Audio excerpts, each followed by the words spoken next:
Hello, welcome and welcome back. This is Jacob, and today we're gonna be finishing off the narration and character voicing for the currently rerunning side story in Arknights, A Walk in the Dust. Uh, Once again, for everybody who just wants to jump ahead and skip this beginning segment, time step in the comment section below. But let me first let me first tell you before you do. Uh, there will be a character later on that will have a very peculiar voice to them. I mm, I don't want to say too much. The voice will be definitely above and beyond anything else I have done so far, and I just kind of wonder if anybody's gonna say anything about that one. But on the description of the character in question and many other features around them, that is, well, not fully the voice I envision for a character like that, but I would not be surprised if they would sound like that, to be quite honest. So, you have been aptly warned. There will be a thing. I wonder who can find it first. But let's begin with the usual segment of On the Last Episode. Last time, we have borne witness to yet another place in time where Kal'tsit was present, namely 13 years ago this time. So, just as a reminder, 22 years ago in Sargon, she meets Elliot. 17 years ago, she meets up with a former colleague from Chernobog called Liliana. And now we are 13 years ago, where Kal'tsit is currently in Victoria. She is serving there as a pretty much as a doctor, to most basically say it. And she is invited to a local nobleman's mansion for a dinner party because she at one point saved that man's wife's. Well, she helped his wife. I don't know if his wife would have died to that whatever she had. They don't specifically say it, but she helped him immensely, and he is forever grateful and in her debt, and holds her in high esteem because of, well, it's Kal'tsit. What else? We also meet a certain young woman by the name of Heidi, who is the daughter of a man by the name of Thompson. Thompson being a friend of this local nobleman by the name of Vincent, by the way. And they proceed to partake in the party. We see a bunch of scenes where Heidi just call him Big O and a bit of drool probably at the side. I'm joking, but yeah, those faces were funny every time. Especially the first time she sees Kal'tsit appear in a suit. And yes, let's address the fact of, hey, look at that. Kal'tsit in another costume. Hey, what is that? We're not getting in a single one of them? Well, thanks. I mean, I can imagine why there are no costumes, but we'll see. Maybe one day a miracle can happen in one day. But anyway, the party proceeds. They talk. It becomes evident later on that Heidi came to the party to deliver two different letters to Kal'tsit from that were delivered to her father, but are obviously addressed to Kal'tsit, so she is there. Kal'tsit is obviously, like always, scheming something in the background and helping people out who mean the world to be a better place and stuff. And then we change scenes once more. We go back to modern times, and we pardon, not modern times. That's the later one. Pardon. We go back to the scene of 17 years ago at the resort where Kal'tsit and Liliana are doing their little assassination gig, and we see Vit, Islam Vit, who is a very high station person at the current time and space of Chernobog, but was still rising through the ranks in the past. Now, now a financial advisor talking to. I honestly have no idea who he was talking to there, besides the fact that the guy was some kind of veteran, very highly decorated veteran there. If actually someone knows who he was supposedly talking there, I would appreciate it if it's confirmed. If it isn't confirmed, then fine. Then you don't have to say anything. But he proceeds to talk with this person. The person actually chops off one of their fingers on their left hand, their right hand already being mangled enough apparently, and has a very interesting request of that he wants Vit to take one of his fingers back to deity Griffinberg and bury his finger there so he can always be with the heart of Ursus, which is an interesting notion, but okay. We also proceed to witness the final moments of the Grand Duke Vania's life, as Kal'tsit does get permission to enter the balcony where he is resting in the sun and sunbathing. They have a talk. He realizes that she is probably from the same place that he is, or at least has spent a lot of time there. It's Kal'tsit after all. They have a nice little chat. Kal'tsit administers the slow working poison, which not really surprisingly works a lot faster than initially presumed because of the physical and health conditions of the Grand Duke. He drifts slowly away and passes on. And afterwards, to you, the commotion that would assume Kal'tsit and Liliana use those moments to just book it the hell out of there. And then we proceed in the next scene to back to the modern times, as Heavy Rain, Sessa, and Passenger are, or rather the Sand Soldier as he's still called there, are talking to each other and negotiating because he wants to go and meet Kal'tsit. He also, was that the scene or was that in the previous part? I can't fucking remember right now. If I remember right, he also asks them very curiously if they came with a gold coin during those conversations. They also get notified that a squad of armed men is approaching. Mr. Sand Soldier confirms that they're definitely going after his ass, and that they don't really have much time to think about if they want to take him to Rhode Island or not.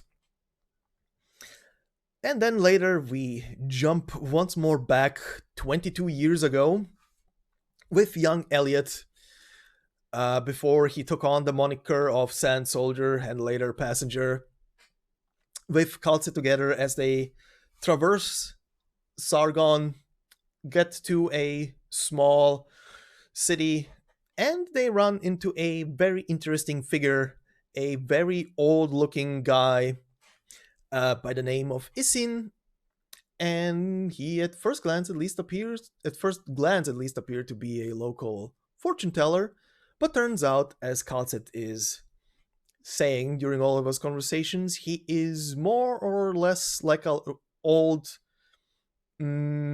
caretaker of the land. Can't remember the actual term she used. I think that was something along those lines. But they have a conversation. He gets offered one gold coin for his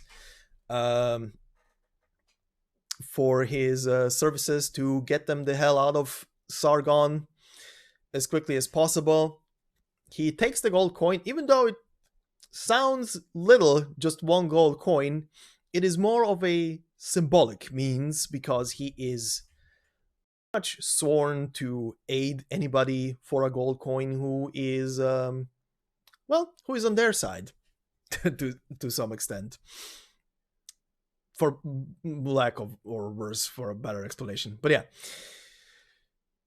and we also get to know that Oldisin is very, very old.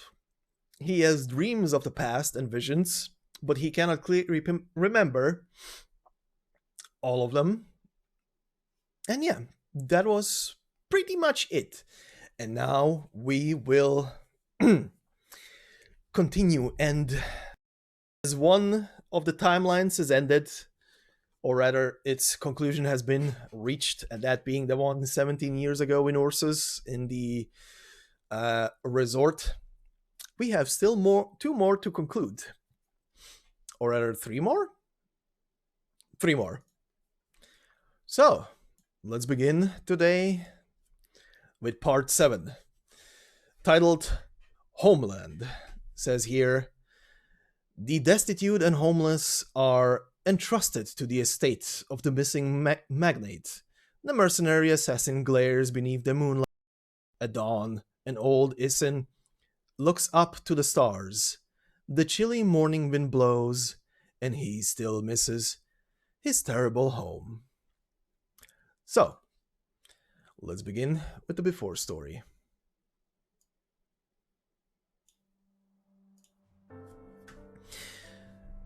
"22 years ago.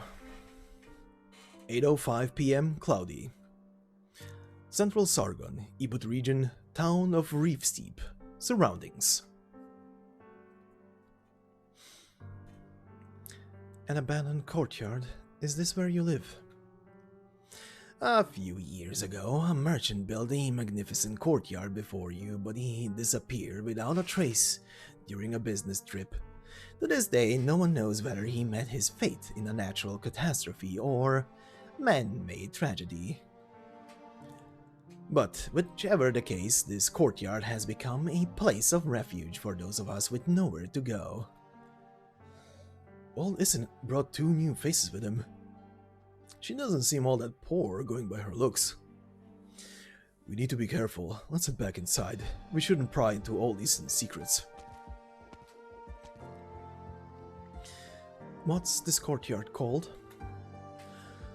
Speaking in Sargonian, the Sleeping Sargon. That's what all those without a home have come to call this place.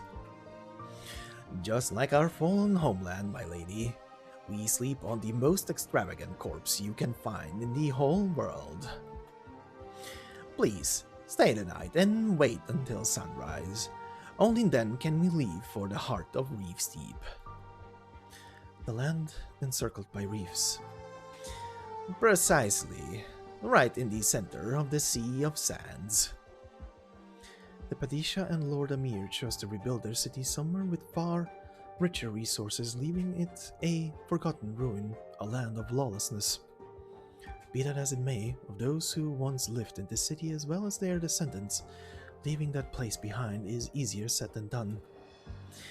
You can hire underground messengers to do your bidding there. They will create fake identities for you and help you leave Sargon territory. However, your destination is quite some distance away. Lord Isin cannot guarantee you will arrive in one piece. How is Elliot doing?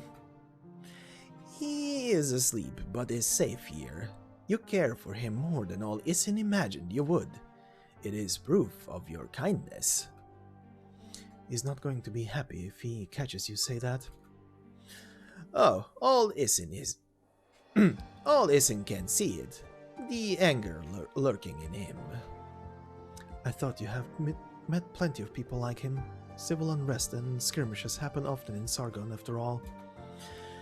The world may think there are many brave men with lust for revenge, but there isn't. Most merrily drown in their own hatred, their rationality quashed by their anger.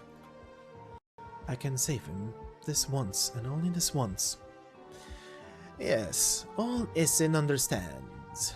His fate lies elsewhere, and his fate is bound to that gold coin of yours. Why 22 years? Arts cannot give us so-called prophecies, and no mere mortal can manipulate time. Time is the mother of all fates. All Isin likes to do is to wager against time. So you mean... what's wrong?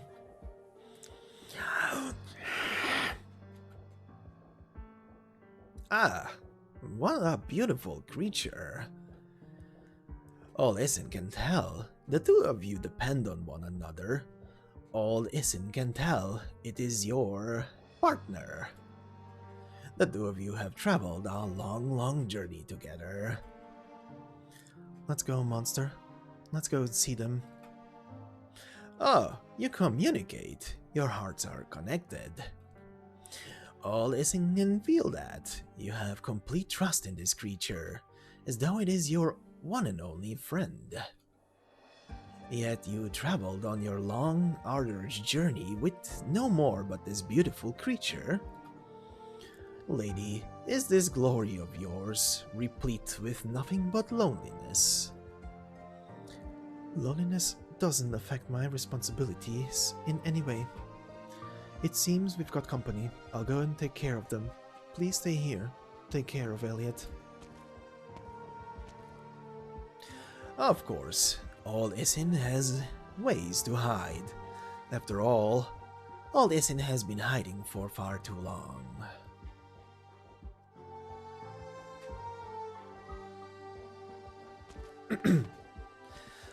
Where's Kal'tsit? Enemies are abound. She is fending them off with her trusted partner. You mean that weird creature? Where are you looking into the distance like that? Are you worried about her? No, All Isin is not worried. She has a tenacious spirit. All Isin thinks not even death can stop her in her tracks. That's why All Isin respects her. All Isin has a question for her. What do you want to ask her? For the past 100 and some years, All Isin had the same dream again and again. In those dreams, there stands a magnificent city among the golden sands. The city moves and the sky seems seen from its towers is purer and clearer than ever. The young Pasha stands next to Old Isin, and there is always a vast empty swath of land before our eyes. The young Padisha would always begin to recount to Old Isin. Yet Old Isin is too old. Old Isin forgets. Old Isin's crimes are unforgivable. He's talking to himself again. Old Isin has always thought this answer. Old Isin has been waiting for someone who knows of the city and its glory. All those who had to do with the city yet live in the dream. Some have forgotten, but a great many of us still look back fondly on our homeland. We built this city with our own hands under the Padisha's leadership. A great city. Even if catastrophes bring it to its ruins, that city is the true beginning of the land of Reevesteep. The Sargonians of Ebut must never forget anything about Reevesteep. Yet, All Isin has forgotten. All Isin is unforgivable. You've been waiting for someone to tell you what you've forgotten in your dreams. The old fortune teller turns around, his smell ever rotten. His facial features are strange, and his bare fingers certainly do not resemble his actual age. All Isin smiles happily.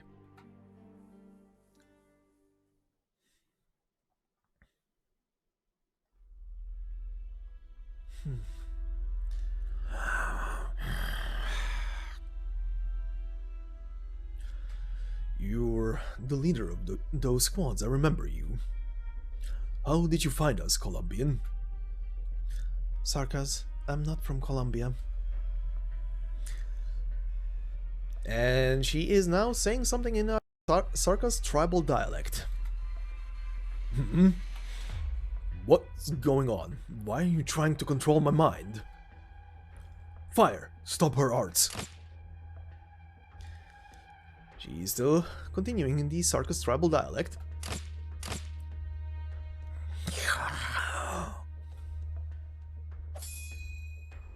What? Not even the highest graded arrow could harm that monster. We don't have enough info to work with. She seems to be a caster. Be careful. Sarkas, the Lord Amir of Ebud hired you, didn't he? You think I'm about to tell you? No, the Ibut leader Amir has a deep personal grudge against Victoria. I only got a brief glimpse, so it's possible I'm mistaken. But the arrows you now, uh, but the arrows just now were indeed Victorian. Looks like your real employer, the current Padisha Murad, is far more crafty than I expected. A patient ruler fanning the flames between the different forces without a care in the world. Perhaps he had anticipated the plans of the Colombians and the local lords Amir all along. Huh. You know about the Padisha and still you dare come to Sargon. I'll never know what's going on in your Colombians' heads. What, you got a regime in your brain? Padisha Murad wants just the box and nothing else. Give it to us and all of us get to leave this place alive. You haven't destroyed it, have you? Only because it isn't mine. Huh. You're a stubborn one. The Ibud Lord Amir's self-righteousness earned him the Padisha's anger. I have no idea who hired those Colombian mercenaries, but I can at least tell you they won't be putting up a fight anymore. This pointless war is coming to an end soon. Padisha Murad gave us the authority to bring all this to an end. If that were the case, why would an almighty Sargon Padisha hire mercenaries to do his bidding here, instead of sending his personal guards? This has got way too much to do with Colombia after all, but none of that matters to you and me right now. You've got a decision to make here, Operations Advisor. All you gotta know is that there's no one coming to save you in this desert.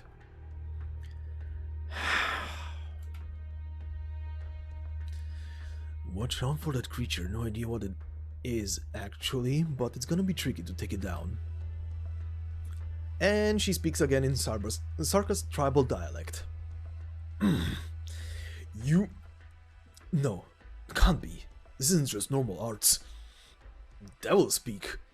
You're a Colombian. How? Enough! Talk to us in Victorian or Sargon, or else we'll shoot. Are you from Kazdel? Kazdel? Just a bedtime story for kids. I have no idea what you have to do with Sarkaz, but this doesn't change anything about the situation we're in. Be quick with it and hand over the box. All the Padisha wants is the tech. This will set off the beginning of Sargon's destruction. Padisha Murad is not a scientist. He doesn't understand the devastation it can cause. He doesn't need to understand, nor do we. Is Sargon your homeland, Sarkaz? I've lived in Sargon for as long as I can remember. We snuck around in the back alleys and hid our horns, and we lived in the filthiest of places. Picking up arms is the only way we get to eat. It's simple. All of us are practically natural-born infected. It's do or die, and that's what drives us. So, what are you saying? Only Sarkaz with a firm will can escape the ancient language's influence. The language itself is a kind of Sarkaz witchery. What's the source of your conviction? Your mission? Or your greed? Well, I gotta admit, your mind tricks might actually have worked. I still haven't ordered anyone to open fire. I'm still chit-chatting with you with all the patience in the world even. All I can see before me is a Sarkaz trying his best to survive using the simplest method he knows.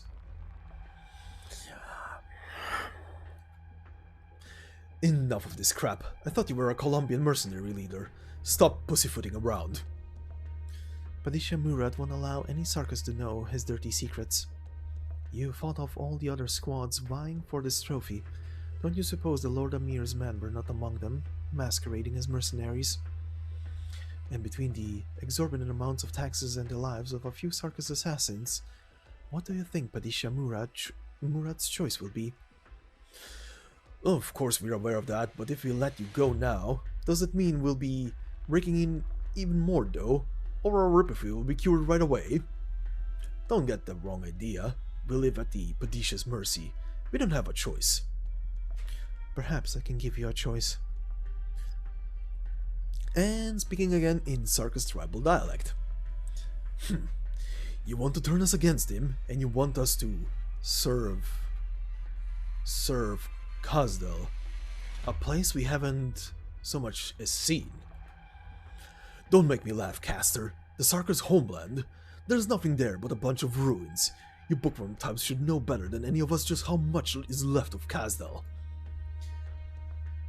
Get the casters ready. Focus your fire on that monster. You two, we'll take the bitch down the first opportunity we got. Too bad. Looks like negotiation's not on the table anymore. This isn't even negotiation. What is this even? Mercy? You're the one who's surrounded right now. Yeah, you're right. You know how to strike fear. But if we don't give the Padisha an answer he's satisfied with by tomorrow, we aren't going to escape death either. Just like I told you, we don't have a choice. Open fire.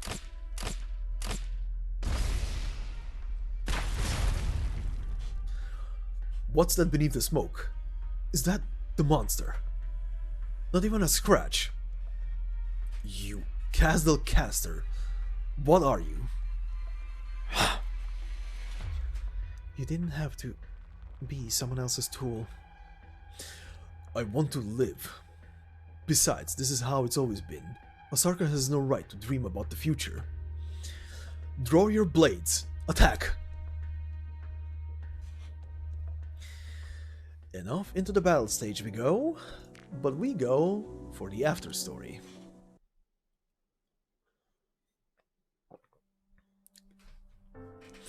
And now back to modern day.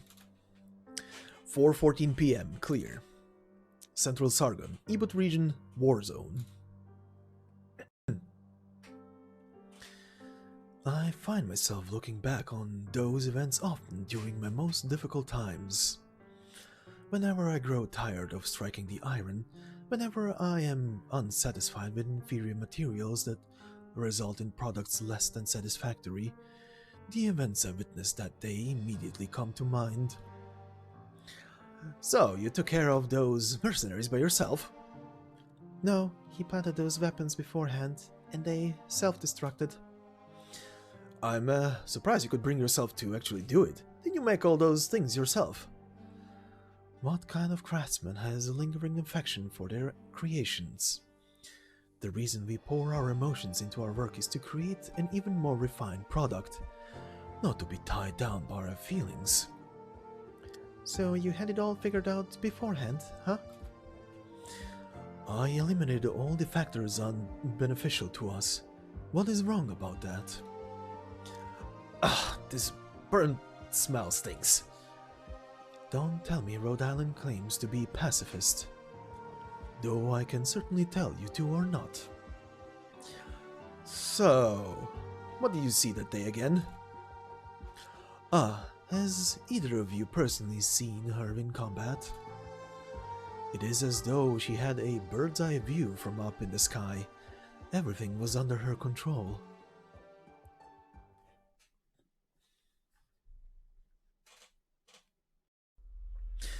We're close, very close. Sarkar's devils, she won. She won indeed. Olesi knew this is exactly how it would turn out. Do you have to follow me around? Of course, Lady Kal'tsit asked Olesi to. Until the moment she steps out of Sargon, her wish is all Isin's command. Is that her over there? On the other side of the hills, the smell of originium gunpowder and blood yet lingers in the sandstorm, a phenomenon that has become all but natural to Elliot. A gust of wind blows past, carrying away with it the dust. Under the clear sun, the strange creature's large stature appears as though it is distorting even the sunlight. There, Kal'tsit stands solemnly. She is as calm and quiet as one can be.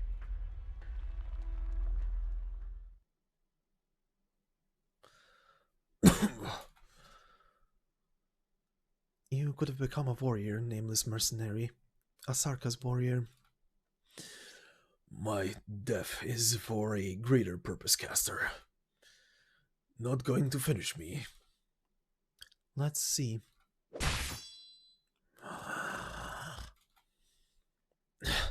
This monster, I'm more than ready to die.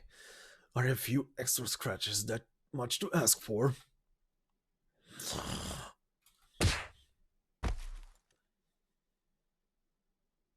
Enough, monster. He's a dead man with those injuries.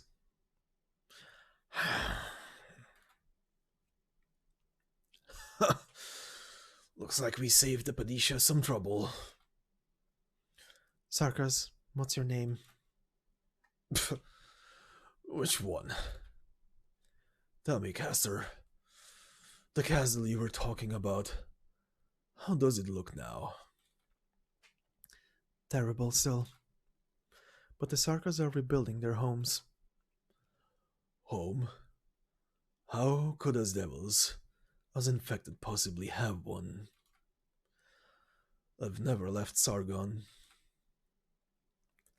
The Sarkas have tried to rebuild Kasdel, their home, for centuries, though they have never succeeded.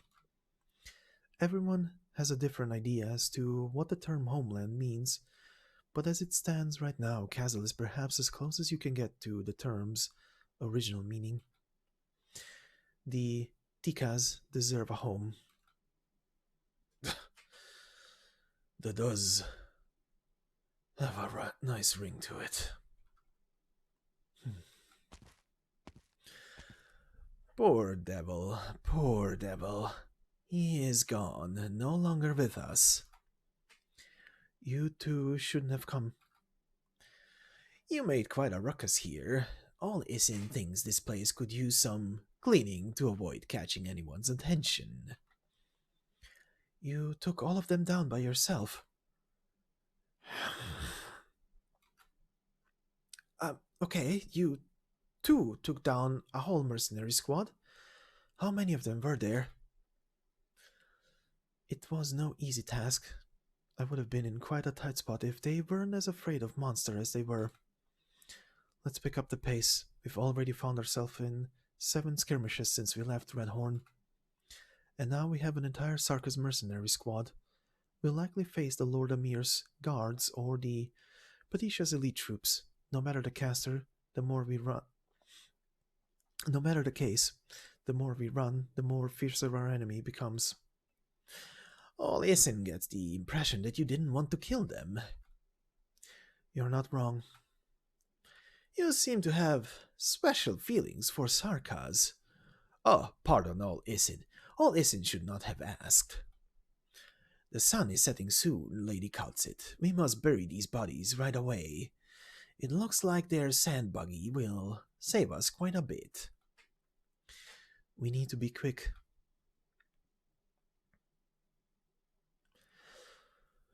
Can knowledge be a means to buy over a person's heart?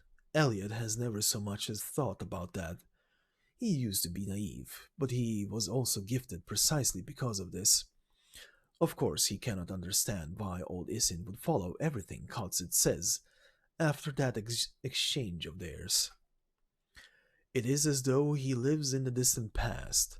He merely gazes at the far end of the Sargon's golden sands, waiting for someone to come give him the answer he has always sought. Is knowing what the answer is all that he ever wanted?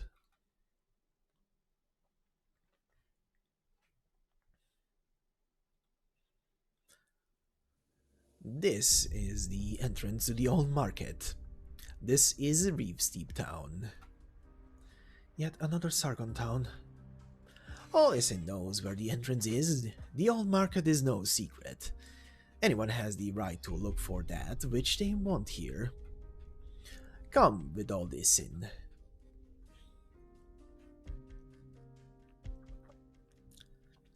All Isin, I thought you died in the Golden Sands.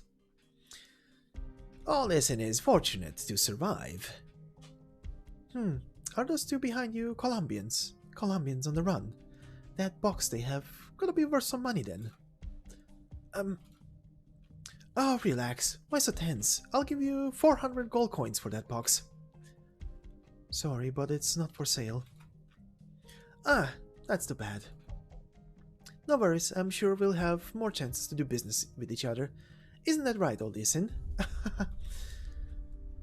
Please don't let it get to you, lady. This happens often here. She isn't actually that curious about the box. If she actually had her mind set on it, we, well, wouldn't be getting much sleep in the future. She opened at 400 coins. This is Reeves the Black Market, the vibrant heart of Ebut. How long are we staying here? This will be a long journey. It will take all Isin time to prepare. Perhaps 2 weeks. Isin, I'm counting on you. What is this for? Gold coins? All Isin needs no money at all. Our enemies are still coming after us. We need to get the preparations done as soon as possible. All Isin understands, but please keep your coins. All Isin is in no place to take them. And All Isin still has much to ask you. Very well, I understand. Feel free to ask me anytime, even now. Thank you. All Isin is far too old. All Isin has forgotten far too many important things. Alas, most of those who remembers what I wish to know have come and gone. That is why All Isin is looking for clues. Lady, you are young. Normally, All Isin would not hold out hope for those your age. What you know of that city, the secrets that disappeared in those great winds long ago. What do you want to remember, old Savra? All Isin once served a Padisha, the Padisha of the land of Re-Steep. The Padisha saw All Isin as a friend and would even die for Old Isin, an honor Old Isin can never fully repay. Yet it has been far too long. All Isin has forgotten the words of the Padisha. Before All Isin dies, All Isin must remember his words. The disaster that destroyed the city left you directionless. It has been too long, lady. Look, you remember even the catastrophe. The Padisha who ruled Reefsteep doesn't show up in the history books much, but at the very least, the written accounts and folklores do not mention a Savra fortune teller.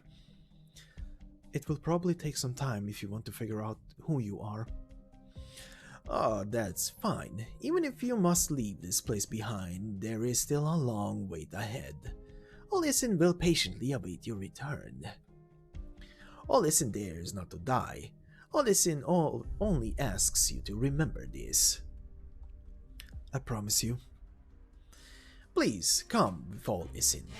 All Isin has a home here, an old dwelling. Isn't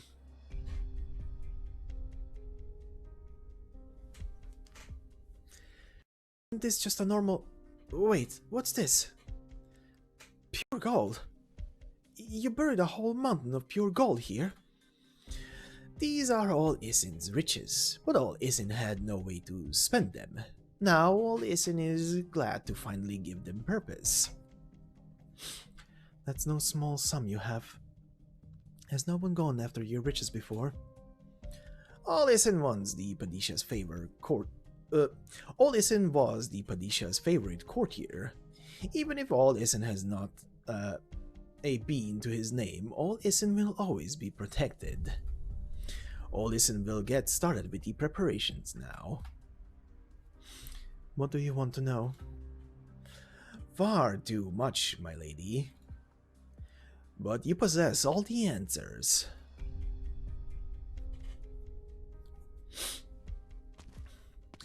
It feels pretty empty up here. A black market always starts out as a normal underground bazaar. It's a fairly common sight for areas barraged by catastrophe. When nightfall comes, the lights are moved underground. Something on your mind?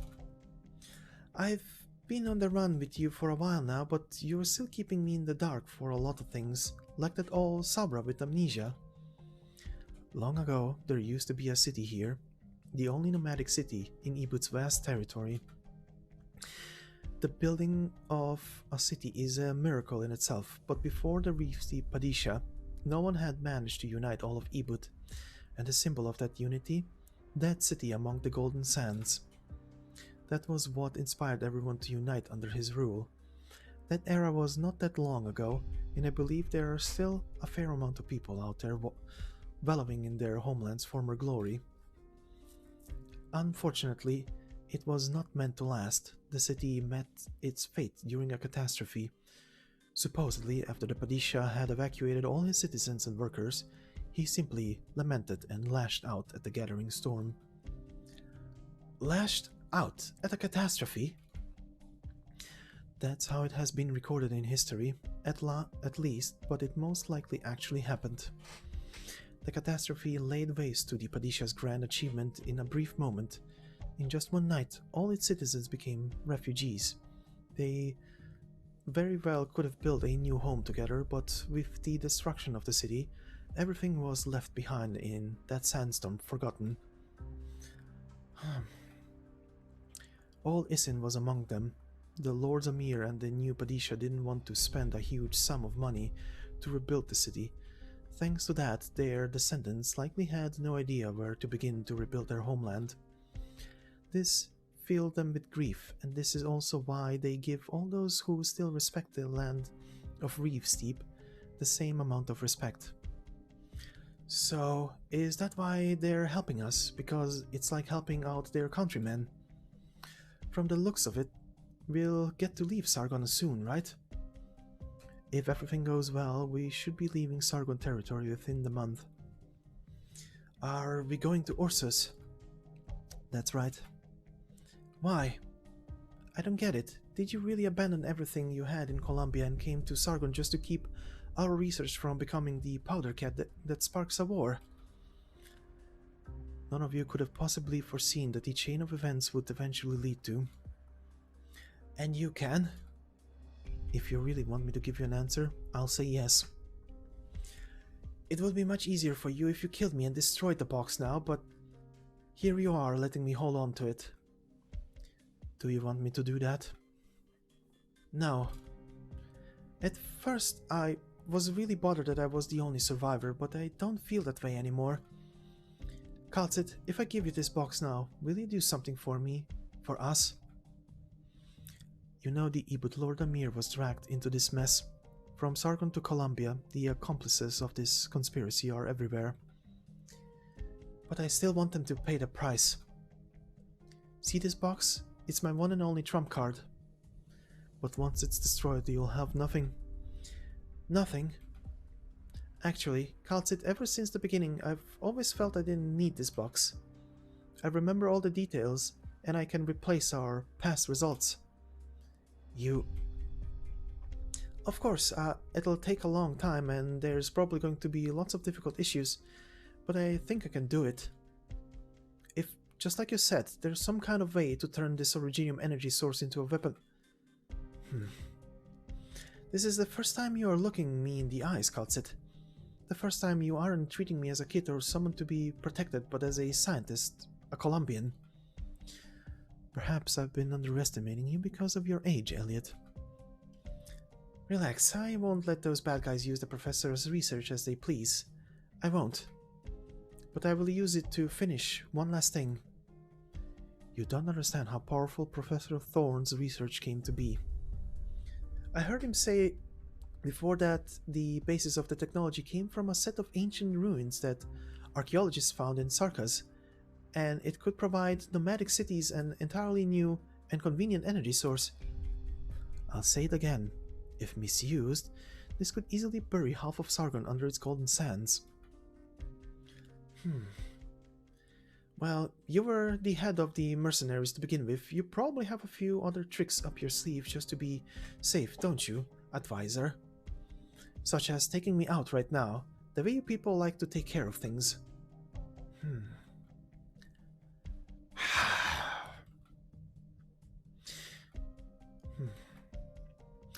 Go back inside. You... Enough with the tough act, Elliot.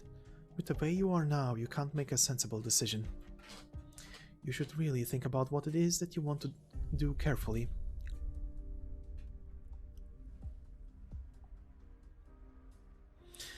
Thank you. This is all that all Isin wants. You're going so far away. All Isin won't be going. All Isin will go nowhere. Alright, your call. You got the cash and I got the goods. It's as simple as that. You need any help packing? No, no need. We must keep my lady's whereabouts a secret. Isin? Ah, my lady, the preparations are almost complete. We have medicine, food, water, and a small amount of refined originium ingots. This car here is stolen and it's already been modified about 4 or 5 times by the Bouvier. It's kinda beat up, but that's the only downside to it. It's got everything you want in a car, even got a multi-grenade launcher. Yes, that's exactly what I want out of a car. Everything. An AC, very nice interior, and a grenade launcher. Right? Right?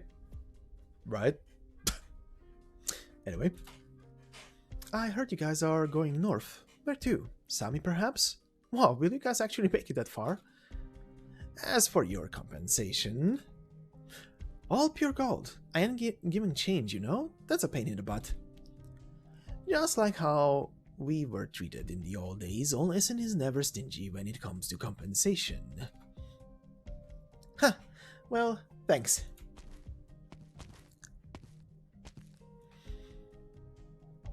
Let's call it a day here, Isin. Very well, my lady. If all goes well, you will be departing on your journey within the next 3 days. Lithanian arts units' parts are nice and all, but they're such a hassle to use, and they are usually pretty rough. The Colombians make much better stuff. I got new wares here, Originium weapons, straight from Minos. Once you place the order, you gotta buy it. What about it, don't you understand? How lively. All Isin doesn't hate this place at all. If you have wealth and status here, why roam the streets elsewhere in Ebut? All Isin wants to help Sargonians. This ideal helped All Isin move forward and helped support his many lifetimes. Compared to the average lifespan of a Savra, you have lived quite a long time. Is this an effect of your Originium arts? All Isin has forgotten even what his Originium arts could do. All Isin can fiddle with this Originium crystal ball, but All Isin does not remember what kind of tricks it conjured up back in those grand radiant days. This isn't a normal psychological disease. Your brain and body are under the influence of some kind of arts. Lady Kal'tsit, All Isin thinks that, with the reef-steep lost to the storm, perhaps there are no more clues to be found anywhere but in the centermost areas of Sargon. Have you been to that fabled Golden City? You mean the capital of Sargon? Though its industrial prowess has been advanced day by day, Sargon's capital has never once opted to relocate its nomadic city. In the winds, the sands ceaselessly beat against Sargon's walls as time goes on and on. Even catastrophes cannot rock Sargon's core. All Isin thinks what he has forgotten is there. All Isin can remember everything there, but that is a place that All Isin can never reach. Only the Padishahs and a few Lords Amir who were granted the royal privilege may see that city hidden deep within the sandstorm. You said you wanted an answer. All Isin remembers nothing but a dream. In the dream, amidst those boundless hotlands, the army simply charged forward the horizon devoid of people. I want to point out that in all the stories, including main and side stories, Kal'tsit very, very rarely reacts to something someone says. She always has a almost monotone voice, at least judging from her vocal files. Never has almost any expression on her face besides maybe a smile here and there. But now, like many, sorry, not many, like very rare other moments in all the stories where she appears, she actually very explicitly reacts to what he just said. All Isin remembers of it is that the Iron Heels hoisted a scarlet web and charged toward the southernmost horizons of Sargon. But this has nothing to do with the Reef Steep. Is this perhaps a key that could lead to all Isin's past? Hang on a second. Could you... Wait. You could not have known that the conquest of the Kashyyyks of Knights Mora took place over 1,000 years ago. How does this have anything to do with Reef Steep? Kashyyyks, the Knights Mora's royal debt. All Isin knows. All Isin knows. But why? Also, a small little side note, if whoever's listening to this has no idea what a Knights Mora is, to be quite frank here, back then, when this released originally, I don't believe we had a visual representation of a Knights Mora, but now, thanks to the Neural the Radiant side story, we do have a visual on how a Knights Mora looks, at least in full-on battle gear. If you who is listening to this is curious, just Google Arknights Knights Mora, and you will see a genuine badass. It's all I'm gonna say.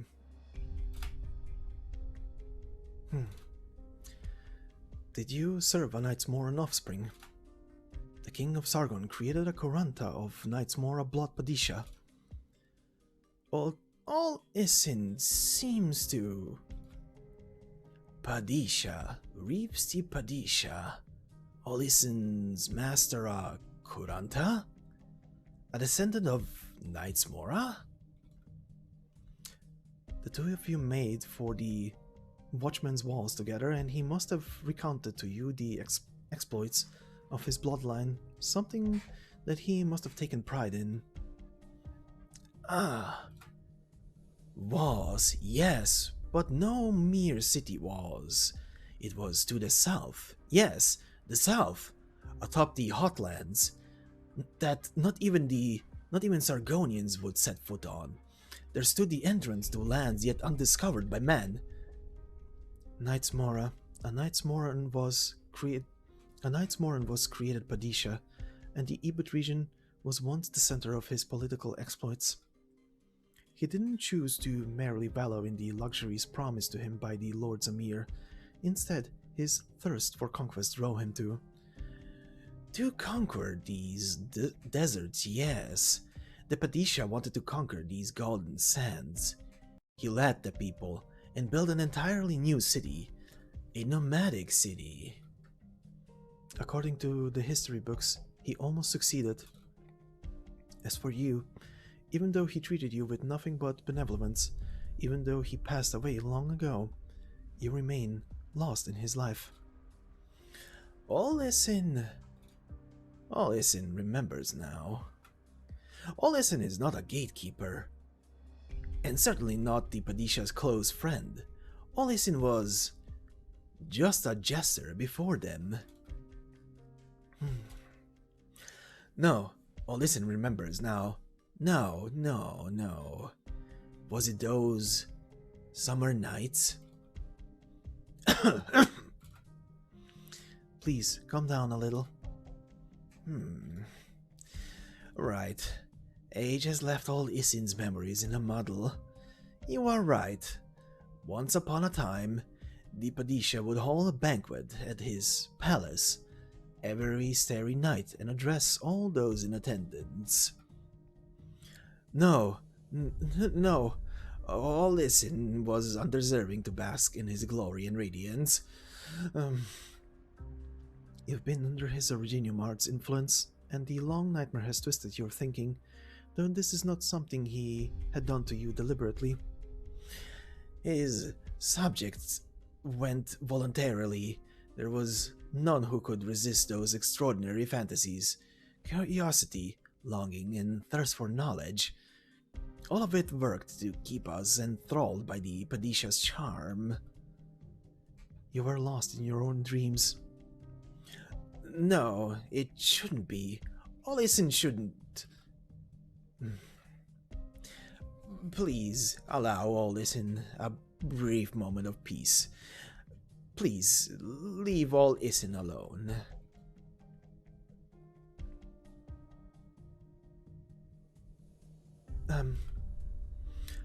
We're leaving tomorrow. What about Olison? He needs some time to clear up his thoughts. The Night's More had been tormenting him for way too long. He'd been trying to embrace the past in his dreams. I don't get it.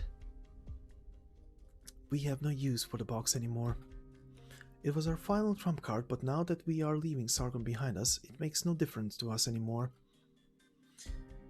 This is mine. The last thing I still have. That's why I'm leaving the decision to you. What will you do? You're forcing me to make a decision. I'm not forcing you to do anything, even if you are actually able to replicate technology behind it and break away from its original form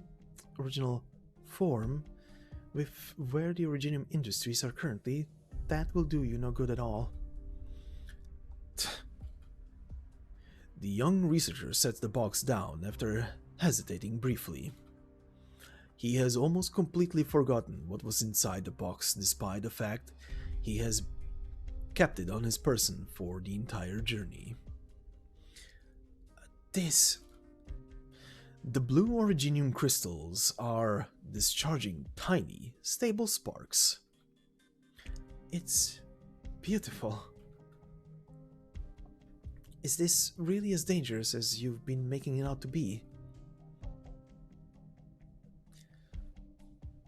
A simple sample such as this one help explain why, once you master the core principles behind it, you will be able to craft from it a grenade capable of wiping out an entire city with ease. What do you think will happen if the Ibut Lord Amir or Padisha Murad got their hands on this technology? The technology is still being developed. The bad guys will get their hands on it sooner or later. The truth is, this Originium crystal sample is the only one of its kind. As an Originium crystal, it actually isn't practically special on its own. It is how it came to take its current form that makes it special. It was found in an excavation.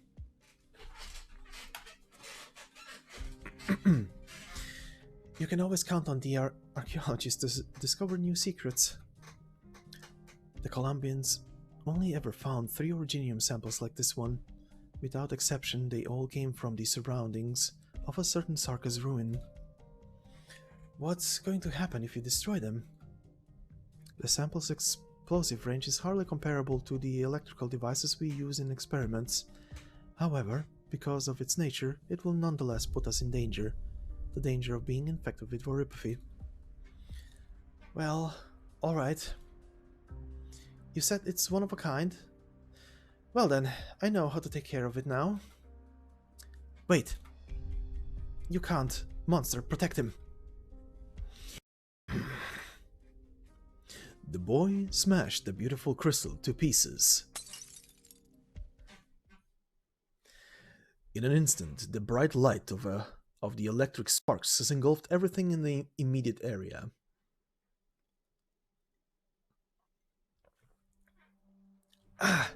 Why are you stopping me? Didn't you hear me? This is a piece of Originium. You will get infected. So what? Do you hate the infected? Do you despise them? Huh. Well, perfect. I don't owe you anything anymore now. I'm infected myself. What? It hurts my head. Those are the symptoms of an acute infection. We need to get you treated right away. I don't need it. I'm just keeping you from turning to originium dust within the next few hours. You chose the wrong path, Elliot. Even if you were trying to shatter your own fate, this is the worst possible method you could have chosen.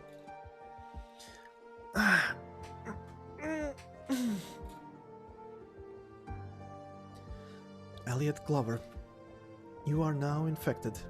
This is the fate you chose for yourself. Well, this is just the perfect fate for me then. If you don't want to live a life of suffering, I have many ways to set you on your way. No, I just... Perhaps this will help me break away from these shackles. Now I have nothing to do with my past. Sorry for dragging you into this mess. I'm surprised you can still apologize. That's because I hate you too, Kal'tsit. I thought you weren't going to treat me like a Columbian anymore. No, that's not why. Do you really think you can decide somebody else's fate for them? I've never once thought I could. But that is exactly what you are doing, Kal'tsit, even though no one could say you made the wrong decision doing that.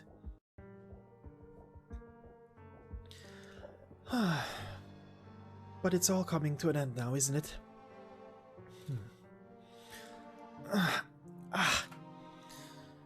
This doesn't change when I will be leaving, and you need to lay down and get some rest right now.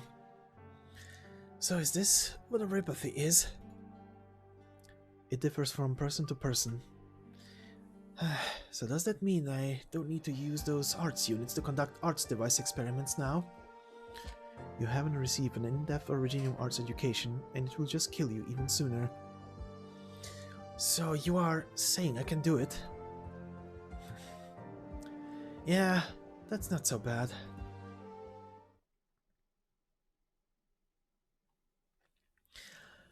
Keep going straight and you will reach another way out of the black market.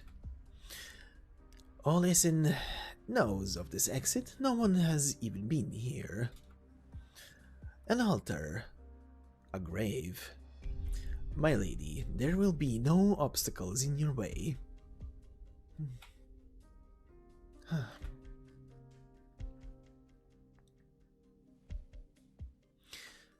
Elliot, I'm going to Ursus. I know that. Why are you telling me this now? That's not important. What I'm asking you is, are you going to stick with me? You could go back to Columbia to continue your business before you make your decision, at the very least. Or you could stay.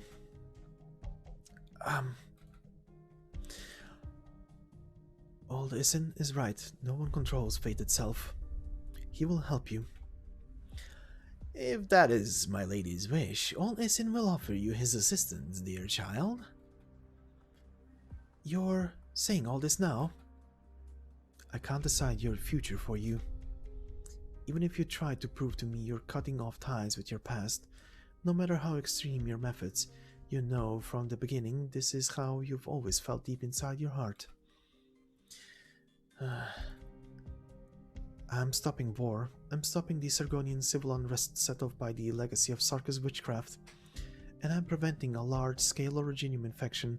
That's my goal, to put it simply. So you're saying you've already succeeded? And what do you think of all those people who died on your quest? I get it. I know you saved me. You were really there to save us, and I owe you my life, but they weren't just making preparations for war. That's not the crime. That's not their crime. War has already started, Kal'tsit. You've seen it, haven't you? You've been in so many battles on your journey. How many people have you killed? And how many of them were out to kill us? The Padisha, the Lord Zamir, the civil war has started already. If all this comes to an end, does it really mean that they will gladly set aside their differences and start throwing parties? You don't understand how the Sargon nobles and the Lord Zamir work. Their corruption and pride will bog them down. So you'll just come up with some pointless summary and get up and leave? I can't, Kal'tsit. Sorry, but I can't. What do you want to do? I will find every last one of them. From Sargon to Columbia. All of them. Ah, persistence. Looks like the child has made up his mind, my lady. This is the choice he made, Isin. All Isin knows. All Isin respects both of your wishes. All Isin is very old, after all. All Isin wants to leave behind a kindling that will spark a new fire. Will you help me? To the best of my ability, my child. Thanks. Thanks. Then, Kal'tsit, it's time for us to say goodbye.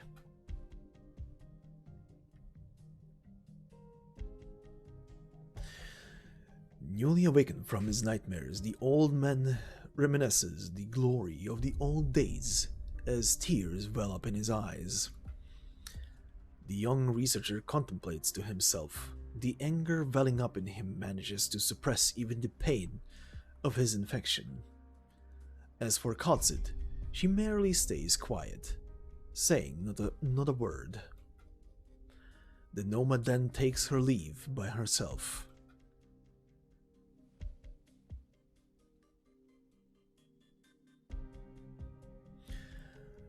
My lady, please do not forget all Isin's reward. In some 20 years, you will return with a gold coin to take away with you this helpless soul.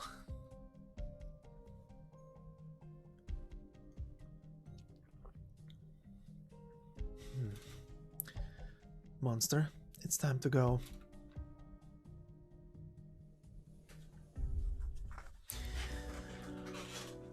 Oh, this was a long scene. Hold the phone. I need some tea.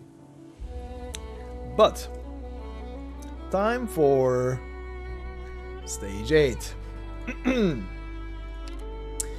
And wow, what a description. I wonder what awaits on Stage 8. But anyway, titled Approaching Blizzard. Says in the description, the only thing it says is icicles, as dark as shadows. Well then, let's begin.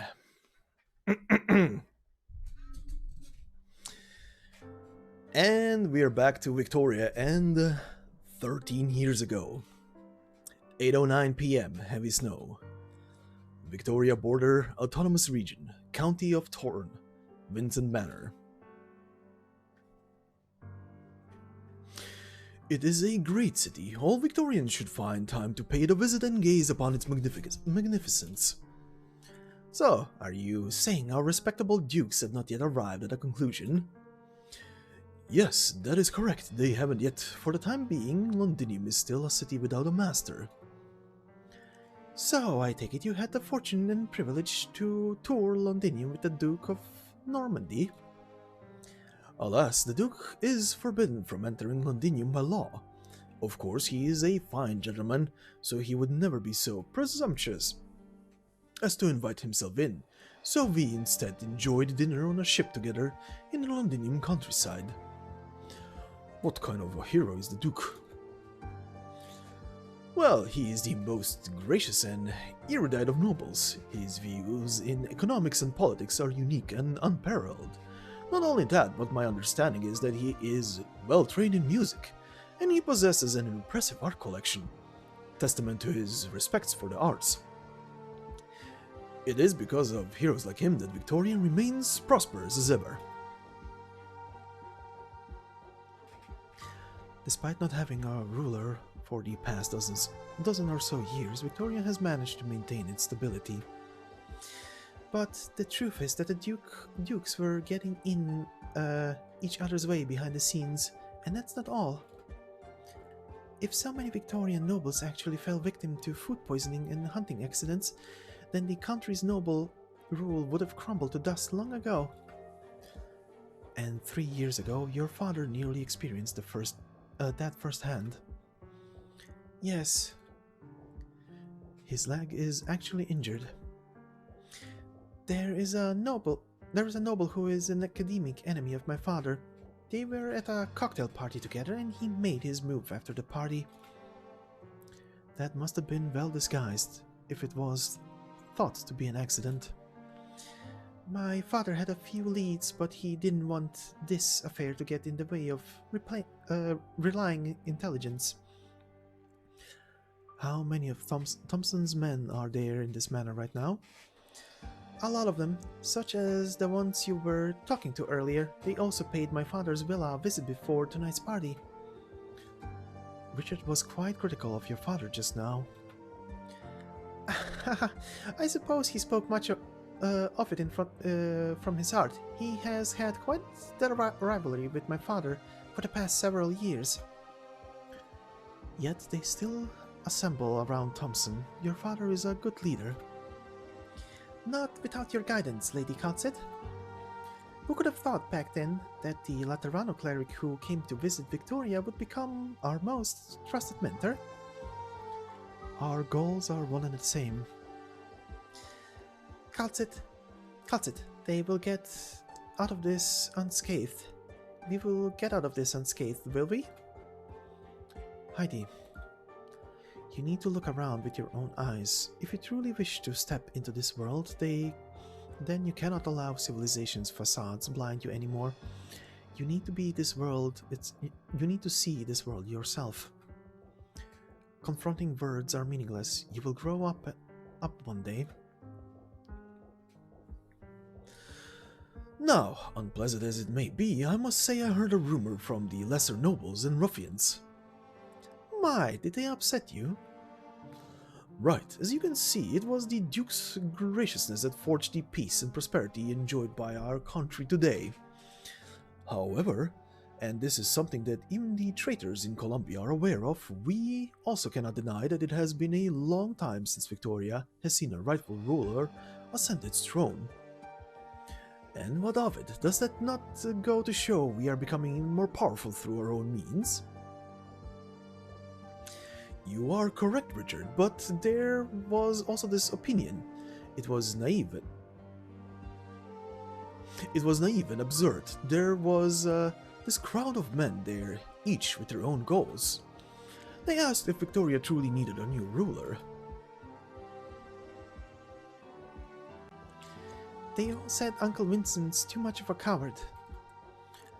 We're near the border, but we are being so complacent, not making any progress. This is our chance to fight for our rights. Yet, all Uncle Vincent knows to do is throwing parties in the manor. Even this trip to Londinium, it hardly achieved any meaningful results. This isn't your father's opinion. Thompson is not so foolish as to let radical atmosphere get to his head. But that's how the adults always complained to my father.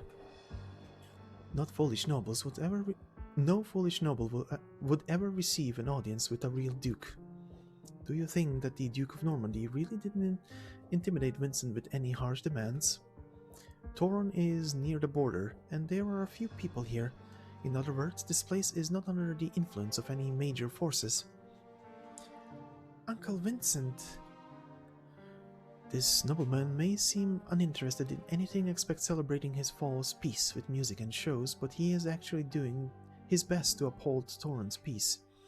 That's despite the peace here is fragile and easily broken. His arrogance and temperance are just at the right level to hide his thoughts well, and those who actually understand his true intentions are few and far between. Thompson would never place so much trust on a count, severely lacking in courage, insight, and judgment. They may seem like they are heading down different paths, but these paths will lead them to the same destination. It's nice to hear you say so. Kal'tsit, are you not going to look at your mail? From Londinium to Toron, these letters have made it halfway across Victoria. How many hands has the letter passed through, And how many of them know of the whole truth of these events? There are lots. Workers, newsboys, popcorn hawkers, park gardeners. They knew nothing of the letter's contents. They didn't even know who these words ultimately belonged to. But now this letter has made it to Thompson, and now me. There is nothing to worry about. I see. But what about the other one? The one from Casdell? It was handed straight to Thompson by a Sarkis messenger. I told him how to contact Thompson himself, but if things are gone according to plan, he wouldn't have handed it straight to me. Yeah, but when the Sarkis made it to Victoria, Father did not know how the Sarkis honored their hero's death, so all we could do was cremate his body according to our traditions and scatter his ashes in the nomadic city's waterways. I can't tell you his real name, but at the very least, he died as a messenger, and I will bring his story back to his homeland. He won't be forgotten. Kal'tsit, is this how you treat everyone? Why do you ask? No, I was just thinking... achoo!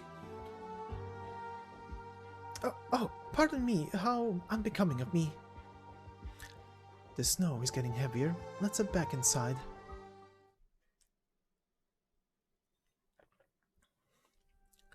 I will pay Thompson a visit once this party is over.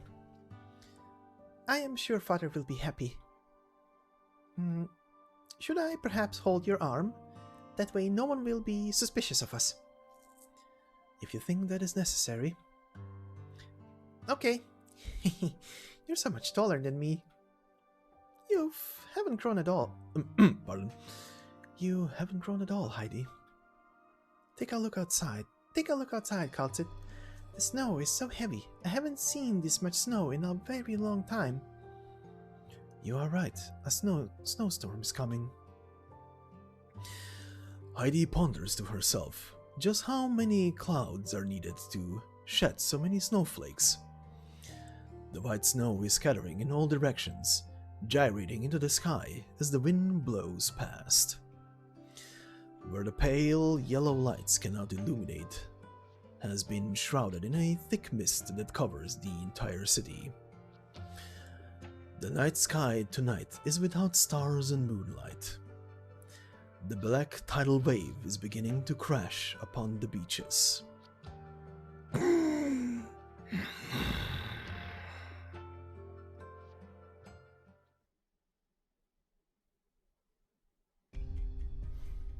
Kal'tsit?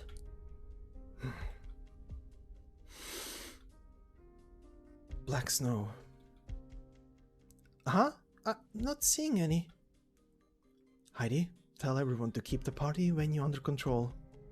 I need about an hour's time. Don't let anyone near the garden. I can do that, but what's going on with you all of a sudden? We've got company. What? We may be on the border, but this manor belongs to a Victorian count. Who would... Heidi, if I don't come back to the manor, you and your father need to keep this a secret. Do not dig any deeper into this. But... this is a warning as well as an order. Be safe.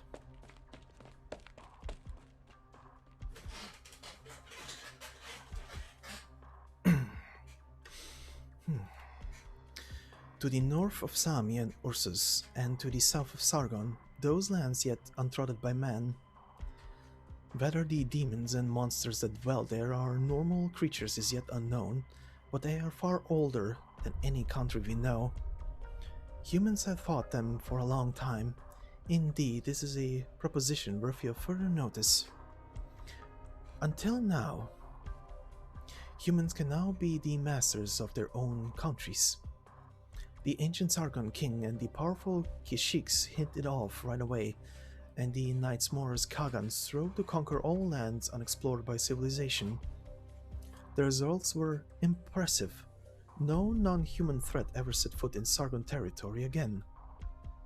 Sami has used countless witchcrafts and sacrifices to create their snow priests, and one generation after another, the secrecies lost themselves. Sorcerers lost themselves as they battled the enemies from beyond their borders. And Ursus, you deployed the strongest elites to simply tear them to shreds. Vendigos in heavy armor or veteran war casters. And the Empire's ambitions are without limit.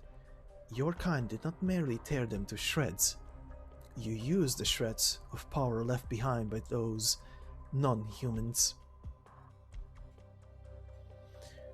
Show yourself. The will of Ursus drove you here. You are far underestimating Victoria's might.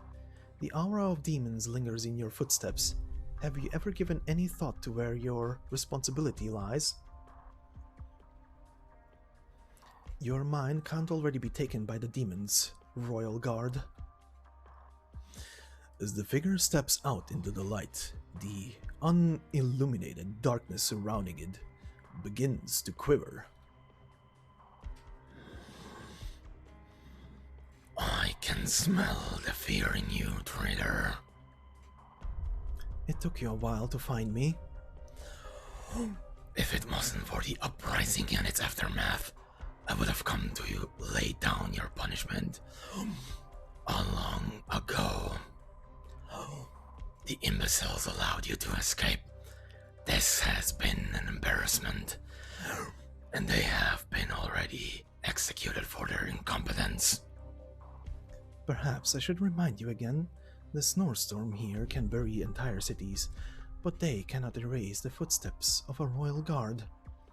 You are in Victoria, and there stands the manor of Victorian Count not 100 meters behind me. Do you understand the consequences of your actions? Consequences? Your threat is weak and empty. Whenever I stand, the earth beneath me belongs to the Empire of Ursus. You never had the right to address me, traitor. Not before the word demon left your lips. Soon I will beat out of you how you came to know this secret. Your understanding of the demons does not grant you a dialogue. You are murdered in Ursus Grand Duke, and you know of our darkest secrets. Your countless crimes are worthy of 1,000 deaths. It seems we won't be convincing each other for the moment, though that applies only to your evaluation of the situation on hand. Beast, bare your fangs. You can't fool me. Monster?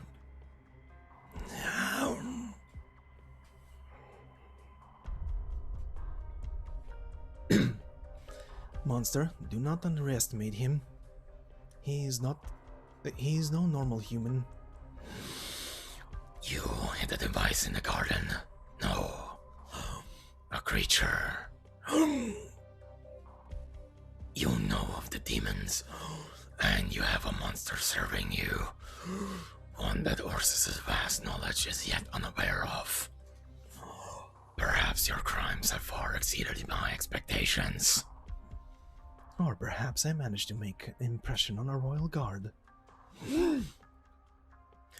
I won't deny that, traitor. But you have my curiosity. What drove you to betray our homeland? No. Perhaps my investigation did not fully uncover your entire past. And it looks like it is indeed the case. Unlike the criminal who escaped to Sami, it appears you still have a trick up your sleeve. Do not get the wrong idea. It is hardly a difficult matter to kill you. I suppose it's why you are why you're staining this area around us. You needn't concern yourself. I know what I am doing. Monster.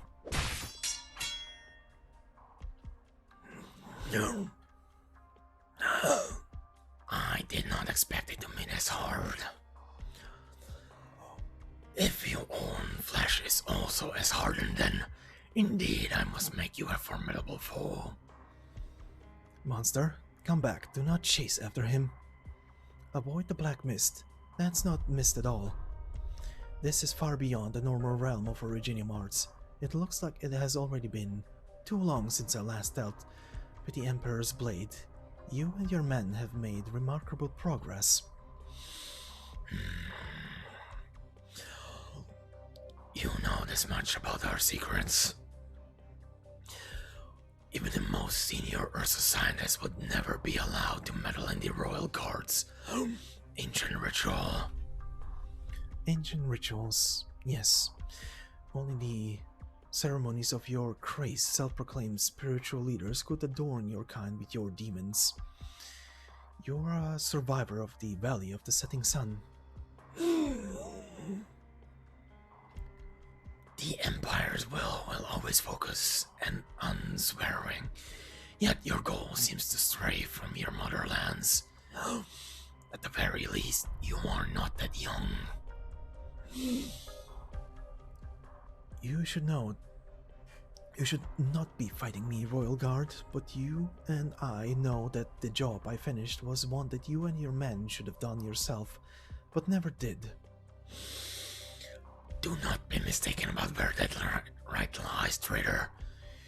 You do not represent deity Gryffindor's laws and prestige. If you truly witnessed the whole uprising, Royal Guard, then you should understand this more so than anyone. The Empire's rise and fall has never truly been affected by dignity and honor. Let me ask you this then. Did the last Emperor ever truly look down on Victoria from the bottom of his heart? Perhaps I do not give you enough credit, traitor. I will give you one last chance. Reveal your secrets and I will grant you a dignified death. Alas, given this death would have nothing to do with my own conviction, dignity was never on the table. Monster.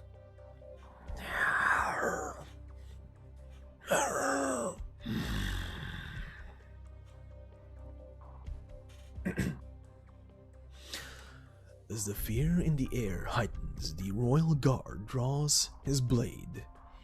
He is about to execute Ursus's will.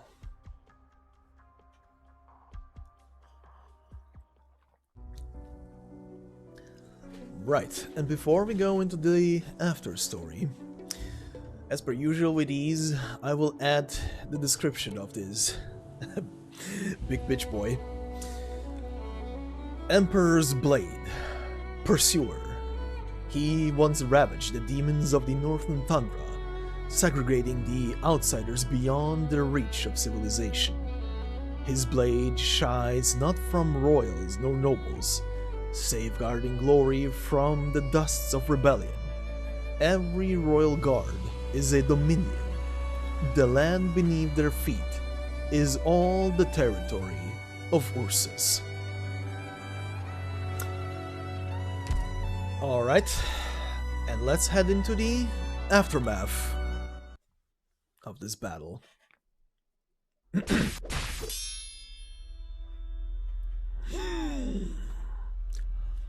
This technique, your body, rigidity, and your judgments are nothing alike. What are you?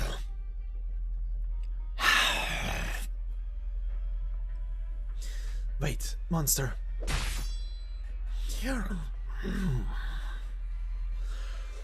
You humiliated me, monster. This is what you deserve.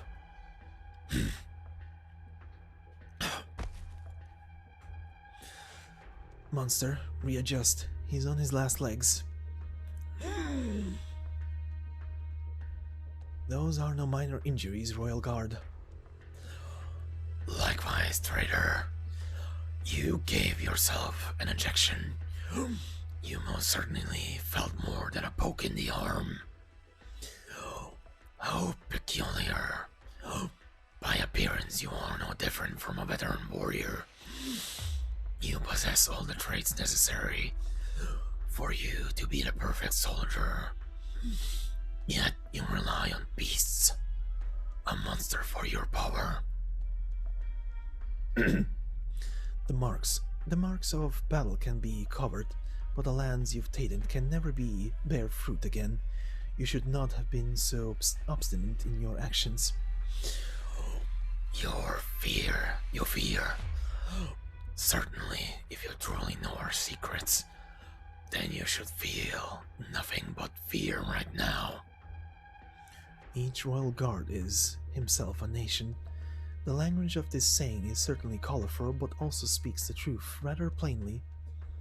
Need I remind you, your mask is fracturing. Reality is reacting to the evil that lingers in your body. The cage created by the ritual is beginning to fissure. Or do you really believe that Victoria will turn a blind eye when an Ursus royal guard sets off a horrifying annihilation at the Count's manor? The royal guard's duty rests with all that exists in Ursus. Don't make me laugh. I don't need a traitor to teach me what my duty is. Tell me then, who do you serve? Ursus as it is now, or the great shadows of the past? Tell me, Royal Guard, do not bring shame to your title. Tell me, what does this current Ursus Emperor think of the Pine Valley affair? Or do you mean to tell me the seeds of that uprising, the origins of the crisis, were all the will of the Emperor? You were the cause of it all.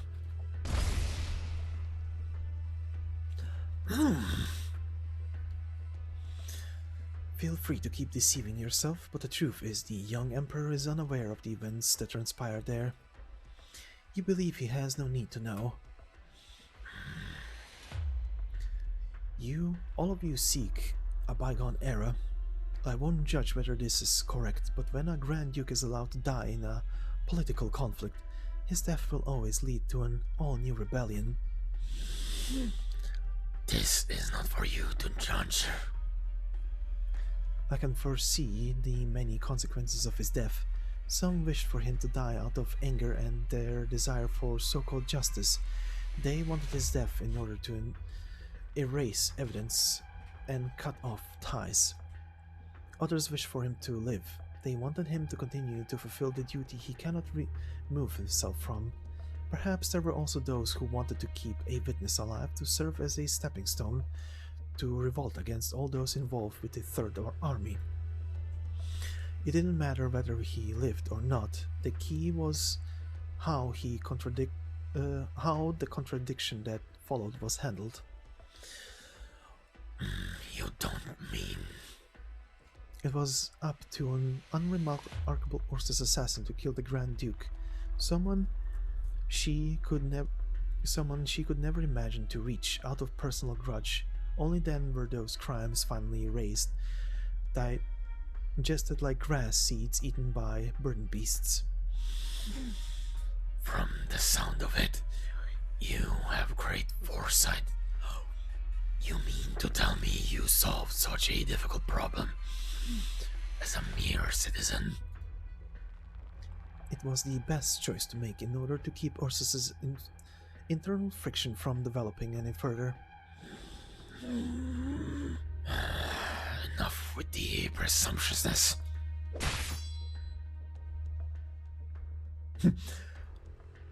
I have no idea what braying is supposed to be, but okay, monster is braying.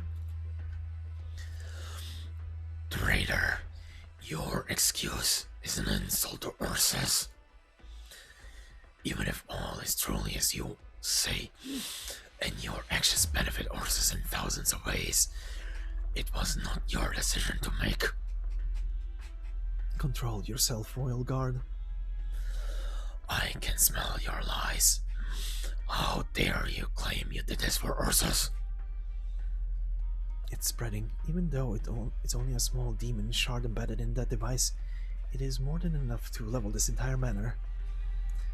The Valley of the Setting Sun has turned into a land of fear. If the Royal Guard wants my life, monster, kill him immediately. That's far more effective than defense.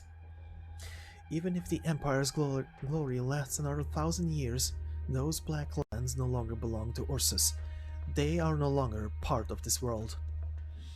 Do you want to repeat your mishaps? Do you want to drag the Empire into a war of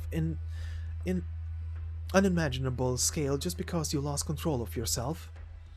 You are just caught up in the former Emperor's grand vision.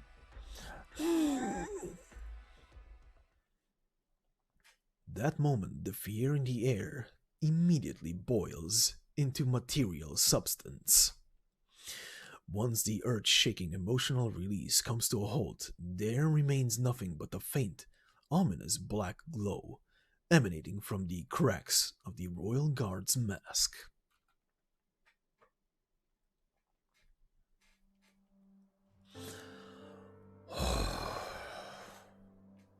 Monster, stop.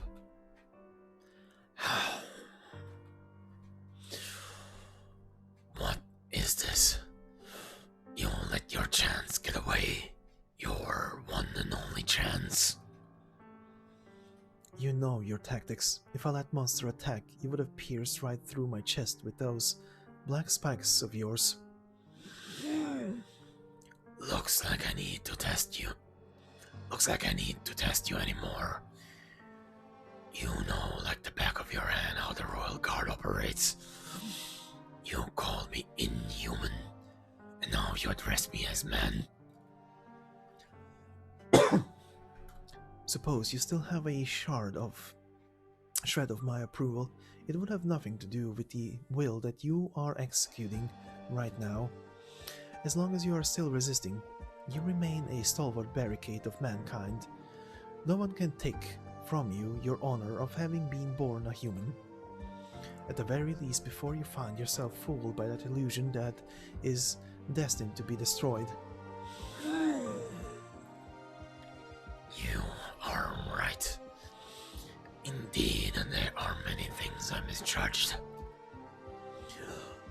Knowledge is how they grow in strength. To fend them off, the passing down of all knowledge of them was suppressed, an unwritten law of all nations. You are not a Sami snow priest, and you have nothing to do with Sargon's eternal army. Those who have the privilege of seeing these sights beyond Terra with their own eyes have always been at the top of their country's academic authority. Who are you? Someone who fulfilled her duty. And what is your duty? You already know the answer in your heart. I did far less than you've accomplished. I must admit, I have never met an outsider who knows the Royal Guard's secrets. The crimes you committed and the secrets you hold make you guilty beyond measure. But I have never met such a strange creature, so evenly matched against me.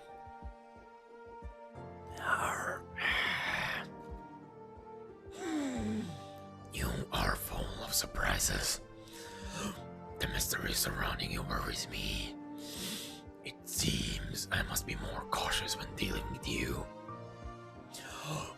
Let us pretend I am following your advice, Ursus citizen. But do not forget that the Emperor's blade is watching you.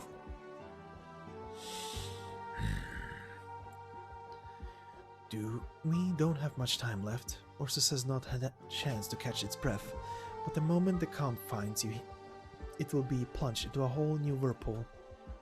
And it will happen. The people be damned. Don't get so cocky. I simply did not expect it would take this much time to deal with a traitor.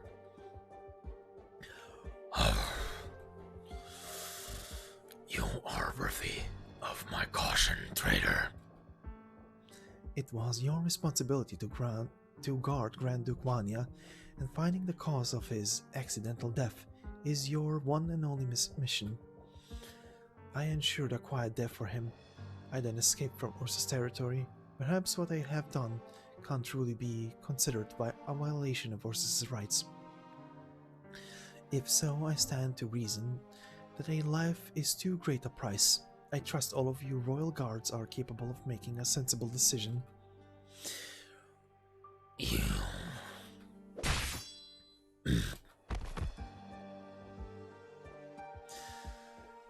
Regardless, you must return to Ursus right this moment. The pain may mean nothing to you, but with your windpipe ripped by monster, you will suffocate and drown in the demon's influence, even just a shard of its corpse. Be quick about it. You might still make it back to Ursus territory in one piece. A target worrying about my well-being. This will indeed be a valuable experience. On top of that, you are a traitor, and you understand me far better than the men in our armies. I never had such a long chat with a royal guard or the Emperor's blade either. How long have you lived? And who exactly are you? I used to be the Grand Duke's private doctor, nothing more. You should have killed me while I was making my escape. Perhaps it isn't too late. I await the answer of your success. The news of your success. You should have served your country, traitor. Your limitless potential could have flourished magnificently in horses. Yet you betrayed it. Sounds like I should feel bad about that. You love Ursus for how prosperous it is. In that case, I am sure you can see the parts of the country that rot in the sun. The newer generation may be slowly forgetting that prosperity, but as time goes on and things grow worse, they will look back on its magnificence. But is this truly beneficial to Ursus? Once the benefits war brings with it to an end, will we be able to solve all of Ursus's problems? Honor cannot feed the masses. Is that an advice? I could merely be talking to myself, if it so pleases you. I belong to Ursus no longer. You belong to Ursus no longer. So it was the Grand Duke's personal doctor's decision that he passed. Her intention was to reduce his suffering. I'll hope you make it out of Victoria territory without a hitch. A shame. If you understood what it is we are safeguarding, you could have contributed to its prosperity. Until next time, we will meet again.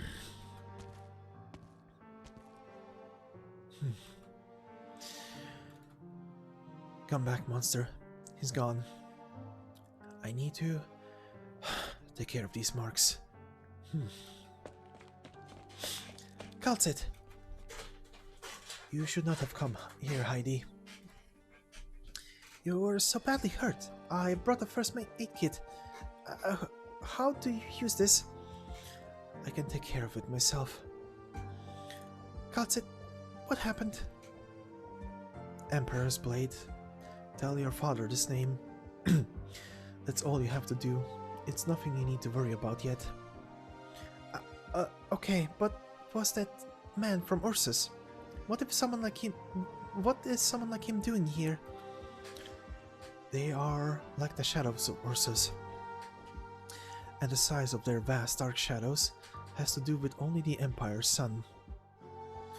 Even if you manage to fend off these shadows, the road beneath our feet remains shrouded in darkness, while the buildings in our surroundings remain unaffected. This too is Ursus, Heidi. This is a part of Ursus. The Empire's winter, the black snowflakes. Before that, we need to deceive everyone else in a manner. We may have avoided the worst outcome, and he didn't scatter his dominion all across the soil here, but the marks he left behind will take some effort to cover up. Monster.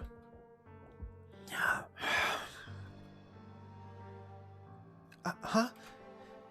Is this yours? Kill 2 wild beasts and bring their bodies back as soon as you can. And Heidi, contact your father immediately. I'll need assistance to put a lid on this the best we can. How are we going to do it? We need false witnesses, false leads, and all the bribes necessary. Perhaps there is no one out there who knows how to deal with the mounted police better than Thompson. Okay, I understand. Why are you grasping at the snow? To lower my body temperature. I was dragged into a fight between 2 wild beasts and fortunately made it out. But I'm afraid the guards will be punished and letting beasts into the garden.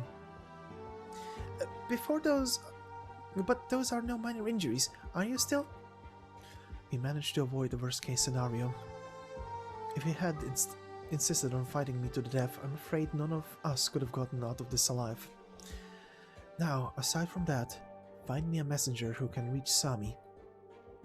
Sami? It's so barren there. It will take a while. We have time. As long as she's alive, I'll get a reply, and I'll pray I'll get a reply. Your wounds. Looks like my blood stained the letter.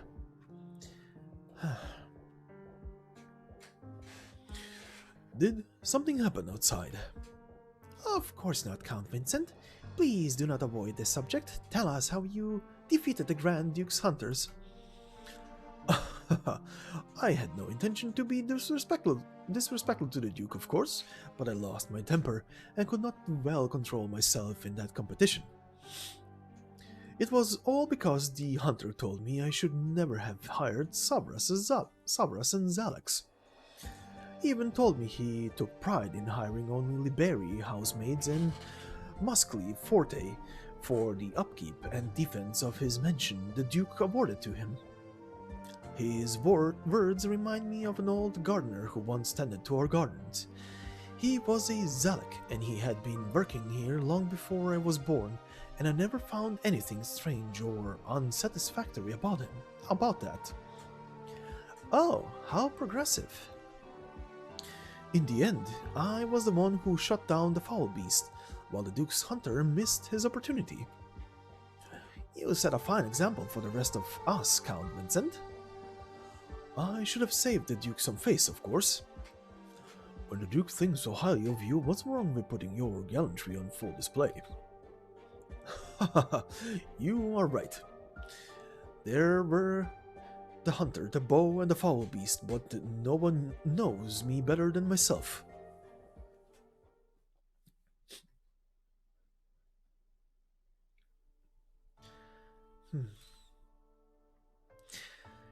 Okay, just a quick thing. I'll just say this. This letter is, from what I'm gathering, potentially written by 2 different people. Because she recognizes the second part. And I obviously know who the second one is. He will even say it. But I have no idea who the first one is. So I will just read it in a normal voice. Dear Dame Kal'tsit, it was just as you predicted. The Sarkas courts summoned Her Majesty Theresa for an audience, although the ancient Bloodkin held General Theresis in high esteem. The Lord of the Banshees sent only the youngest successor. It was thanks to the General Theresis and the military commission that other countries were unable to interfere with Castle's rise to prominence. It was also under the General's supervision that they transported construction materials enough for several dozen regular Matic City plates without issue. The following is a summary of the past month's events. ...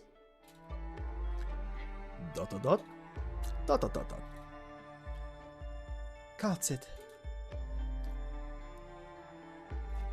Huh. Theresa's handwriting. Kal'tsit. It's such a huge surprise. Who could have imagined that the great Banshee's successor was a boy? He is still very young, just a young boy by his looks. The Banshee's bloodline will keep him young for a long time. Despite his age, he was mouthing off arts left and right. He is a natural-born caster. I can see the royal court change through him. The Sarkers are heading toward a new stage. I can feel it. Kal'tsit. Theresis frequently pulls all-nighters at the Commission, and their policies are going off track due to outside pressure. He started not to listen to whatever I say. A lot of us are worried. They are worried that once the other countries notice Castle's reunification, they will immediately wipe us off the map. Kal'tsit. I know that you set your sights on the world at large, but I am also hoping you would come back. We must prepare ourselves to take on the challenges we face in the future. I need you to help me accomplish this. Aside from that, Rim Billiton's engineering department has something new to share. We discovered a set of ruins that match your description. There are only bits and pieces, and the project has reached a bottleneck as a result. The team may need more time to uncover everything. That said, Kal'tsit, does the name Rhode Island mean anything to you? Yep. For people who are witnessing these stories for the first time. Yep.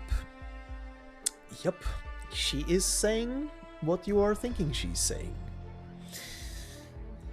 And if you've watched and followed the Darknet's memoir story where Rhode Island was still under construction partially, yep, they excavated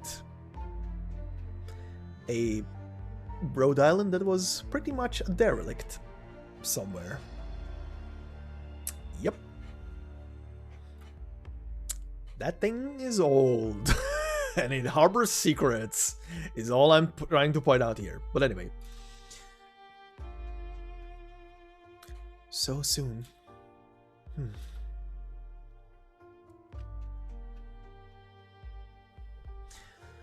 Where will you go? Ursus. Chernobog. Haven't heard of that place before. What are you doing there? Why don't you come to Sami with me? No, I will take Ludmilla to Siracusa. I will also stop by Victoria on my way. Isn't this your wish? I want you to live, Kal'tsit.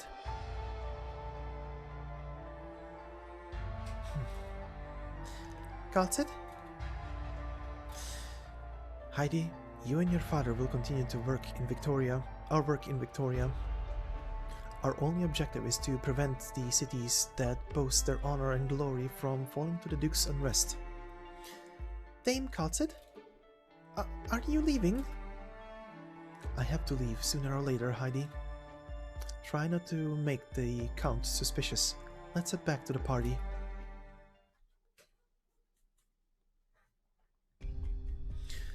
Dear God, what happened? How are you injured so? Get a doctor, hurry! Uncle Richard. I saw something just now. There were two fierce beasts. What was that? Were you attacked by the beasts? Oh my, I heard that the catastrophes a few years ago infected some of the fierce wild beasts. I'm okay, ladies and gentlemen. It's just some simple flesh wounds. Heidi has already tended to my injuries. Are you sure you can stand? I'm not so sure I would have called it simple. How could something like this happen at one of my dinner parties? Those useless guards. Please, lie down and rest some. Someone, head to the garden at once. I want to know what happened there. No, Count Vincent, please, let me go. You know my swordsmanship. Richard, you are my guest, but very well. This is just the time for us to rely on your gallantry. Come, Lady Kal'tsit. My personal physician will tend to your injuries. He will be here soon. My apologies, Count Vincent. I did not mean to disrupt your party. No, my lady. I am responsible for this mistake. I allowed an assassin to waltz right into my manor. Please, don't look too much into this affair. Oh, right, I understand. Though I am surprised you don't seem at all shaken by this. Could you at least tell me who it was? I can't well sit here when these villains... Very well. If this assassin managed to deceive all those present here today, then indeed it isn't a matter that a mere noble should pry into. Lady Kal'tsit, please, promise me this. Go ahead. Please, keep Thompson safe from these schemes. He is my dearest friend. He is no major player. He can't protect the entire country, but he can protect our own little Victoria. He can do what we nobles cannot. Therefore, all I can do is to let him do what he must. You don't know the details of our plan, yet you harbor everyone nonetheless. I thank you for that. Do I need to know? All I have to do is to play my role well. A fat foul beast awaiting his slaughter. But this is how he has always been ever since we were in school. Lady Kal'tsit, please, accept my gratitude. You don't need to thank me when I have been deceiving you all along. As long as my family and the masses get to live another peaceful day, let the whole... As long as my family and the masses get to live another peaceful day, let the whole world ridicule my foolishness. Both you and I know it in our hearts.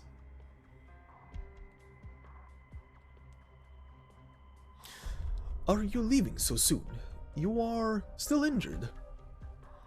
These are just flesh wounds, fortunately. Count Vincent, after the damage those two beasts have done... Right, I understand. Kal'tsit. Looks like I should just leave the farewells to the youngsters. I will head back now. Everyone was shaken by the presence of the beasts. Please, take care, Cleric Kal'tsit. The Count is right. The weight of the future is for the younger generation to bear, whether they are ready for it or not. Is Uncle Vincent actually... The Victoria he protects may just be a remote corner of the countryside, but there is not an ounce of falsity to the peace he upholds. Protecting your home, this is a truth that generations after generations of Victorian have worshipped. Your father is trying his best, but winter is here. Are you ready? Will you be ready? Yes. Now go ask your father. He knows how to find me. Perhaps we'll one day meet each other again somewhere.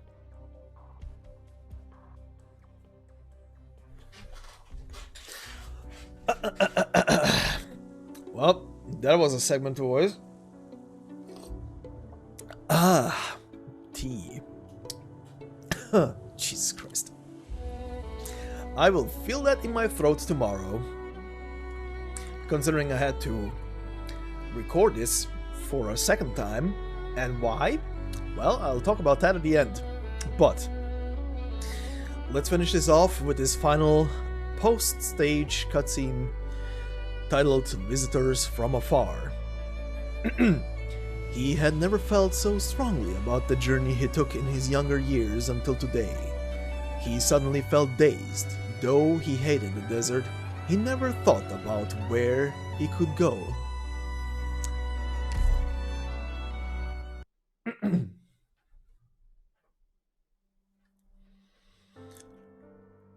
Hey, come, check this out. We got ourselves a new lackey. You, stop lazing around. Go.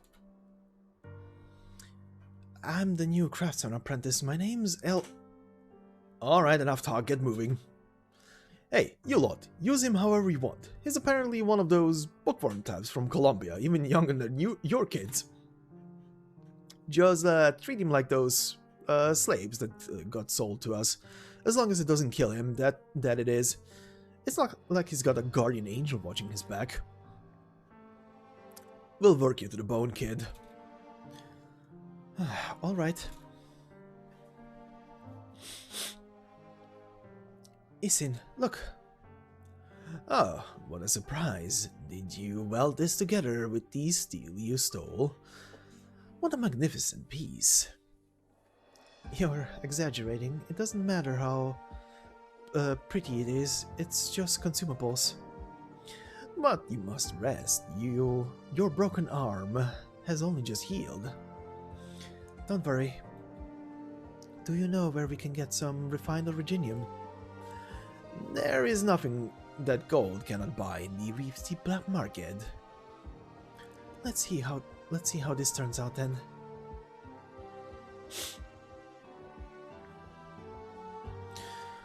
The Black Scorpion is dead. We've done well, haven't we? All Isin heard from the fence today. The Sand Soldier is the next ruler of Reef Steep. Do you think you are, Elliot? And do you wish me to be, Isin? I'm not one to forget the kindness others have shown me. If it wasn't for you, I would not have survived these past 2 decades. Now you need all Isin no more. No, hardly. We have a special relationship after all. But if you wanted to complain, perhaps you should complain to that lady who cloaked herself in all those mysteries. Kal'tsit. You still remember her name. You've gotten less and less clear-headed over the years. I thought you'd have forgotten that, among many other things. Have you looked for her? Yes, I have, but my attempts have been futile. Not even my most elite intelligence agents could find any information about her in Colombia. Besides, the PMC disbanded not long after that. The laboratory was taken over by the military, and all of their data was destroyed. I could not find even a single participant. Colombia hit them well.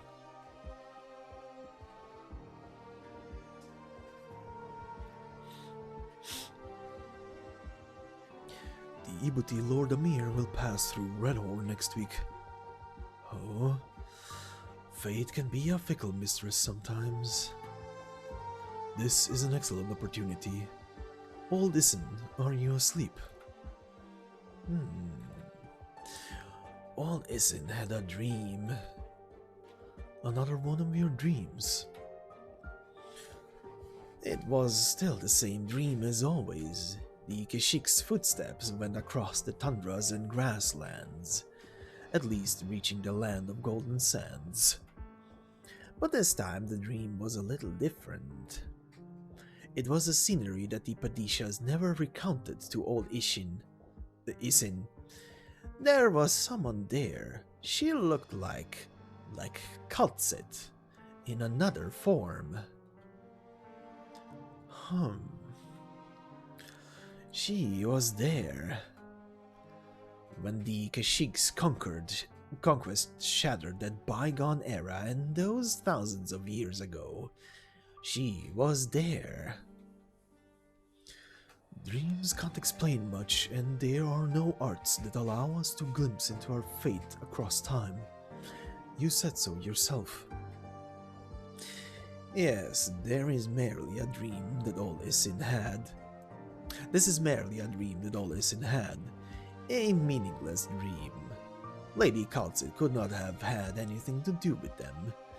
But it does make old Isin wonder if there is meaning to his dream. At the very end, old Isin saw the Padisha. Oh? And what did your master tell you this time, old faithful? In my dream, he told Isin where Sargon is. You are planning to ambush the Lord Amir's squadron. Yes. So you mean to tell me that you, a former faithful aided to a Sargon noble, will stop me from disrespecting Lord Amir so? Disrespect? They are rotten and incompetent. They only know to bootlessly harm their kin and drag innocent Sargonians into war.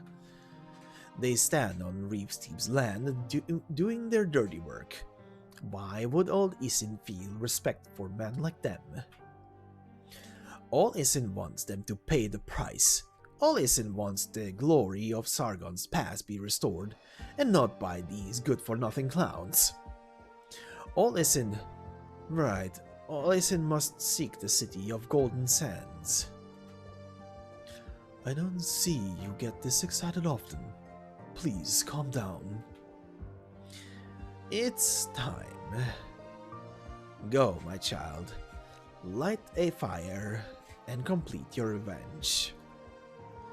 Until the time comes when the winds finally calm and the Eternal City rises from the sandstorm, all Isin will wait, and all Isin will reach that place.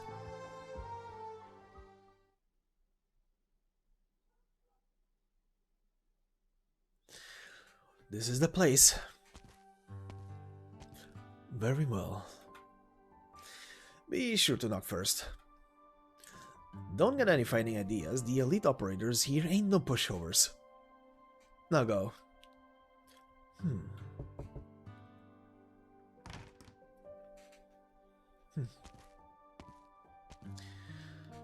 Looks like that gold coin made it to you. How is old Isin? He's lost the Golden Sands. It happened one moonlight night 3 years ago. Time can put to rest even a Savra like him. I almost thought him to be one of the ancient elder beings in folktales and conspiracy theories. Time has warped me so much, transforming me into a man my past self would have hated. And you, Kal'tsit? It looks like nothing about you has changed. Are you still the Sand Soldier? I already said this when I came aboard. This is all in the past. I have a new name now. You can fool yourself, but you can't fool me. Perhaps. You've always thought everything you said was absolute, and unfortunately for me, you were quite often right.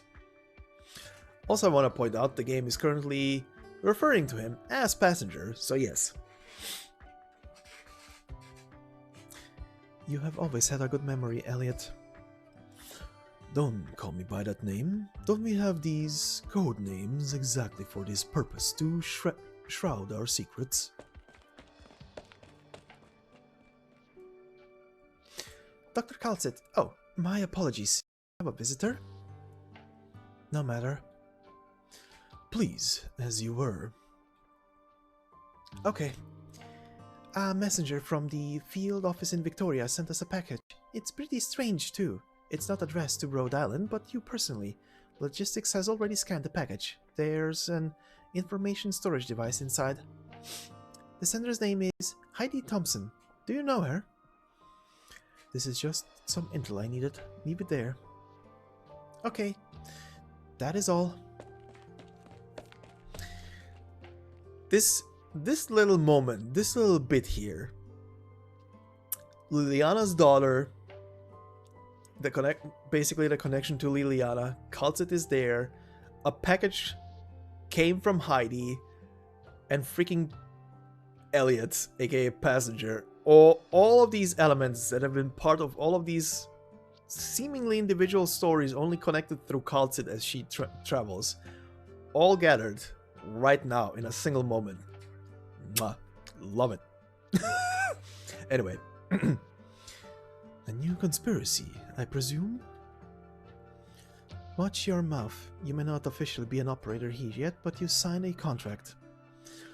Exactly what I expected our operations advisor to say. Kal'tsit, you pointed old Isin to a new direction, and for that he was forever grateful up until the moment he set out on his journey again. I cannot begin to imagine the glory you two shared, but now that my business in Sargon has been taken care of, there is nothing that binds me to this world anymore. I suppose you will point me in a new direction as well. Before that, let me introduce you to someone. Here I thought you would keep me close to you. Did you get me a partner? No. Your commanding officer. A Rhode Island commander? You... Huh? There is someone whom you trust so deeply here. I look forward to meeting this person then.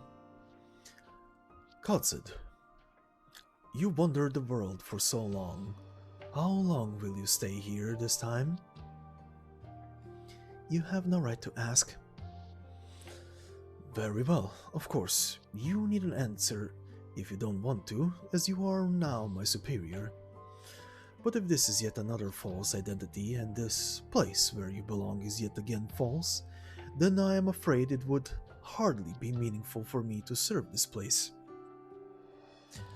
How am I to tell you are not using me yet again? You have the right to be suspicious. I need only a little assurance. Will this Kal'tsit who invited me here disappear all of a sudden in a few days, a few months, or perhaps a few years?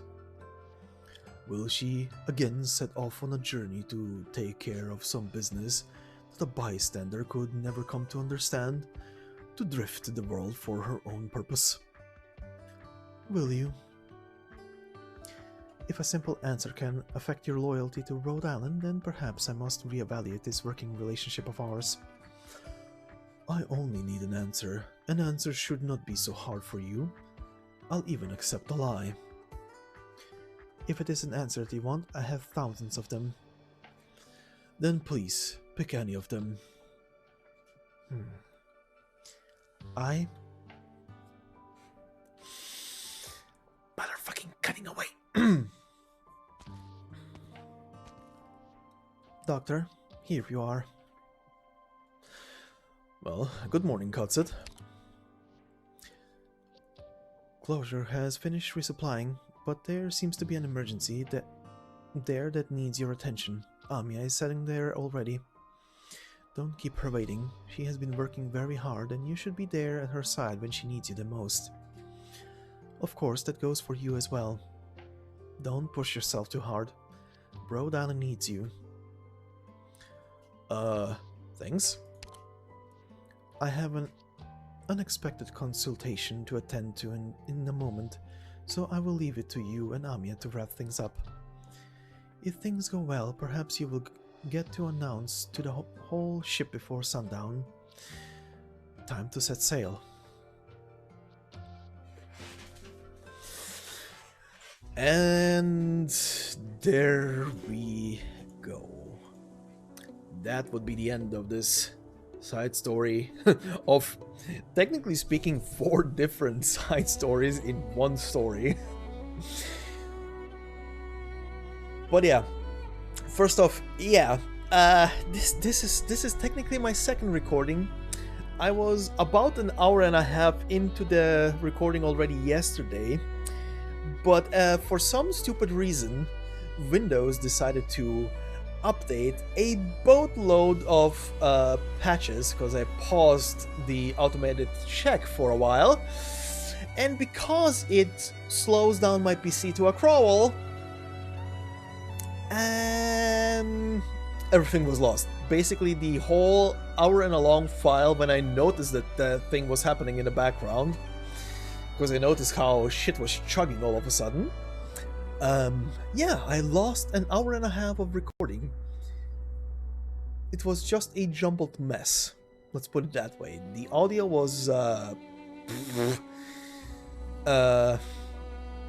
demonic possession? Would that be a good analogy? But yeah, besides that, my voice will be shot for the next 24 hours, but that's fine.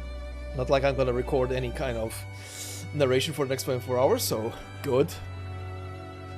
But in other news, I, back then when this originally released, loved this side story.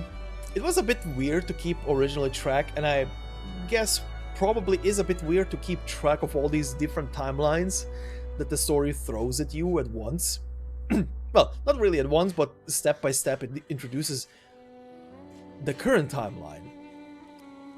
Then it goes 22 years in the past, then 17 years in the past, then 13 years in the past, and now you suddenly have to pay attention to technically 3 mini-stories taking place throughout the whole thing, all just pretty much leading to the point where Kal'tsit heads off to Rhode Island.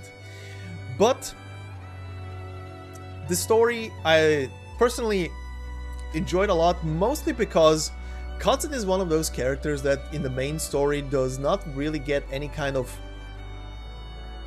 background reveal or hints at her background, at least not during the main story. The most we know is that she was, at least just for the main story, you just know that she was part of a thing called Bobble, that there was a massacre, and the doctor is being blamed very heavily for a specific person's death. But the doctor also ended up in that sarcophagus because of injuries, and then gets woken up years later. I don't know. Yeah, years later. And they suffer from oropathy. And all of Kal'tsit's interactions pretty much throughout the story, and I will not talk about the parts that I have not narrated yet, just for spoiler's sake. Pretty much all the way up until the part where I am right now with the narration, she is very, very aggro towards the doctor.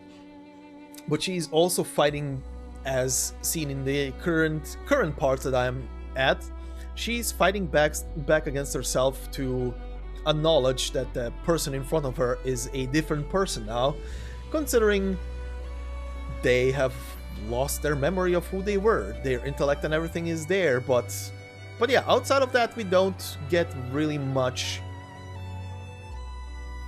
And yeah, we don't really get much. We get like a baseline of like what she is as a person and how her loyalty is going shit, but not really much is being told about her. And here we get a massive exposure, which is absolutely great.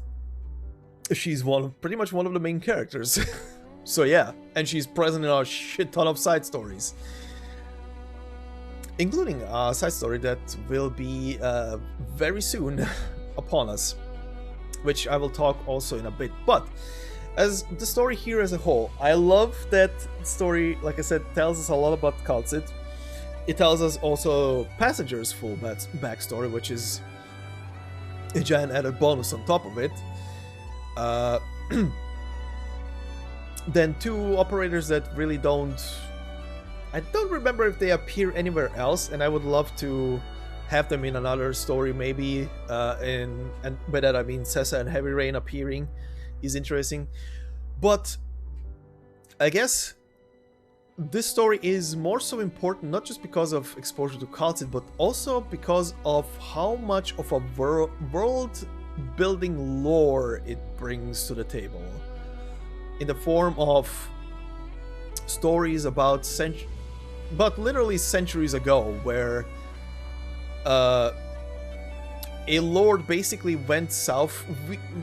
We basically get also established that something that the people of this world called demons exist beyond the south and north. And by the way, because I know that there are at least a couple of people watching this on my channel who are not familiar with the game outside of the stories right now, I encourage you to look up on the Arknights official English channel. There are 2 videos that are essentially an introduction to the world map of Arknights, going over several cities and everything. But most importantly, you get to see the world map, not the entire planet, just the part we know as Terra. So the parts that were covered in, for example, the main story, as Chernobog and Lungmen and Yan and Higashi, you'll get to hear about them, as those videos are narrated by Kal'tsit in Japanese, but they are on the English channel, English subs, so you can follow along. But at least you get a picture of where everything is in the world, because just through the stories here it's a bit weird. There is an in-game map of sorts when you go to the Annihilation section, but most of it is still covered in fog and clouds and shit, so you can't really see much outside of maybe a rough border here and there. So maybe one day that map will be revealed, I don't know, properly in-game. I would love it. I would love a proper in-game world map just to see everything. But regardless of that, a lot of background information gets told here, a lot of world building, a lot about the demonic forces, the Emperor's motherfucking blade. These goddamn I could probably make Darth Vader shake his boots a bit, kind of fuckaroos just shrouding about. And yes, we get another confirmation, just like in the main story, that the Bendigos have arts that resemble witchcraft, and apparently certain secret rituals were used to take, as they are calling it shards, which is what I find very interesting. They're not calling it flesh or anything, like the flesh of the demon was infused into this royal blade to make him as powerful as possible. No, they're saying the shards, the leftovers. So I'm wondering, what are those demons outside of the borders? Because it's definitely not something that looks like monster, considering that the Royal Guard did not react to it, and those fuckers should be very very in on it how those demons are supposed to look, right? So if an initial thought went to, shards, monster is pretty much like looks pretty much like a living originium based creature or crystal or whatever that is just alive, which is a valid theory, I would say, because of multiple reasons in this world's lore. I would not put it past the game to be, or the story to be, hey, certain, in ancient times, Originium was an actual living creature, or part of a living creature. But interesting things said, and most importantly, old Isin. Old Isin talking about his all fragments of his old memory, the Padisha he was serving under, but most importantly, and considering, yes, Passenger here, aka Elliot, he dismisses that last little bit there as, oh, that's just like a dream of his, he doesn't trust it fully. But he does say that someone who looks like Kal'tsit, but in another form. I think this is a crucial thing to say. Someone that looks like Kal'tsit, but in another form, is like a key thing there. So what is it? I know that the theory exists that Kal'tsit is maybe a machine? I mean, put it this way. 22 years ago, she was apparently already infected with Originium.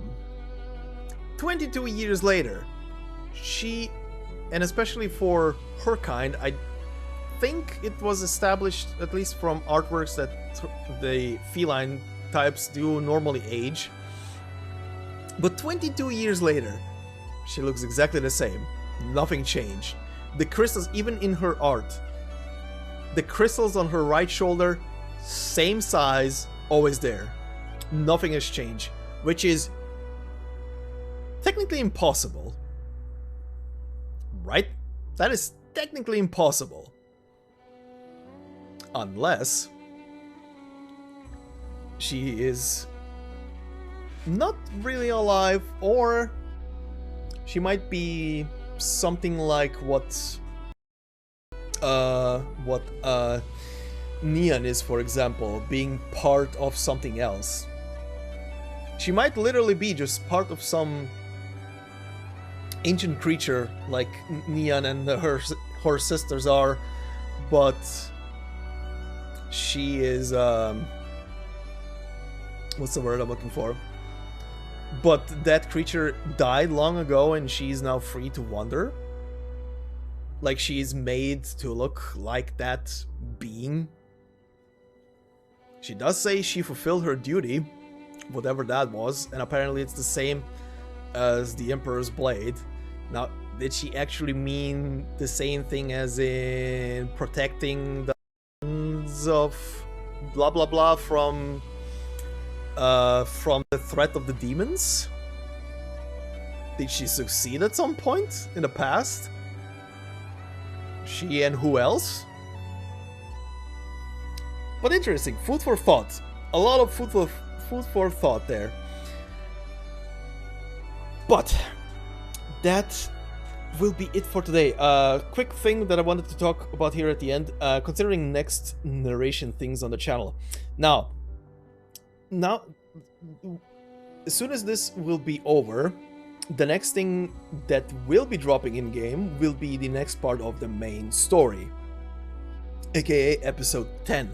Now, obviously, I will not jump ahead from where I am right now with the narration of the main story and head right into episode 10 and narrate that. No, that will not happen. I will keep going with that in order. However, after that, we are getting the continuation of a event that was already in game. That event being Undertides. We are gonna be getting Sultifera Navis. And a funny thing is that apparently after that side story concludes, right after that we have a rerun of Undertides, which makes me think here, why did they not have Undertides even back, because this is mirroring, by the way, the global release schedule is mirroring the Chinese schedule. So I'm wondering why, even back then when they were releasing this in Chinese, in a Chinese client, why did they not do the Undertides event now instead of a Walk in the Dust rerun? And then have Sultifera? Because would that make more sense, having part 1 first and then part 2? Instead of having part 2 and then part 1. Because I'm just thinking from the perspective of maybe newer players who are experiencing the story. But that I'm bringing this up because the next thing that will be released after A Walk in the Dust will be the main story, episode 10. During that period, I will still continue narrating the main story as is, but I will also pick up, before Sultifera Navis comes out, I will pick up Undertides and narrate that before the next part of it is out. You know, just to make sense of everything. But yeah, that's all I wanted to say here at the end. So, this has already been a freaking long video. Jesus Christ, I'm looking at the clock, almost two and a half hours. Oh my god. Okay, well, I will end this here. But I hope everybody enjoyed this narration. I will go and rest my voice now for the rest of the goddamn day. Gonna go and probably take a giant spoon of honey just down my throat. But anyway, I hope everyone enjoyed this side story, and I hope you have a fantastic day wherever you are, and I will see you in the next video. Until then, bye bye.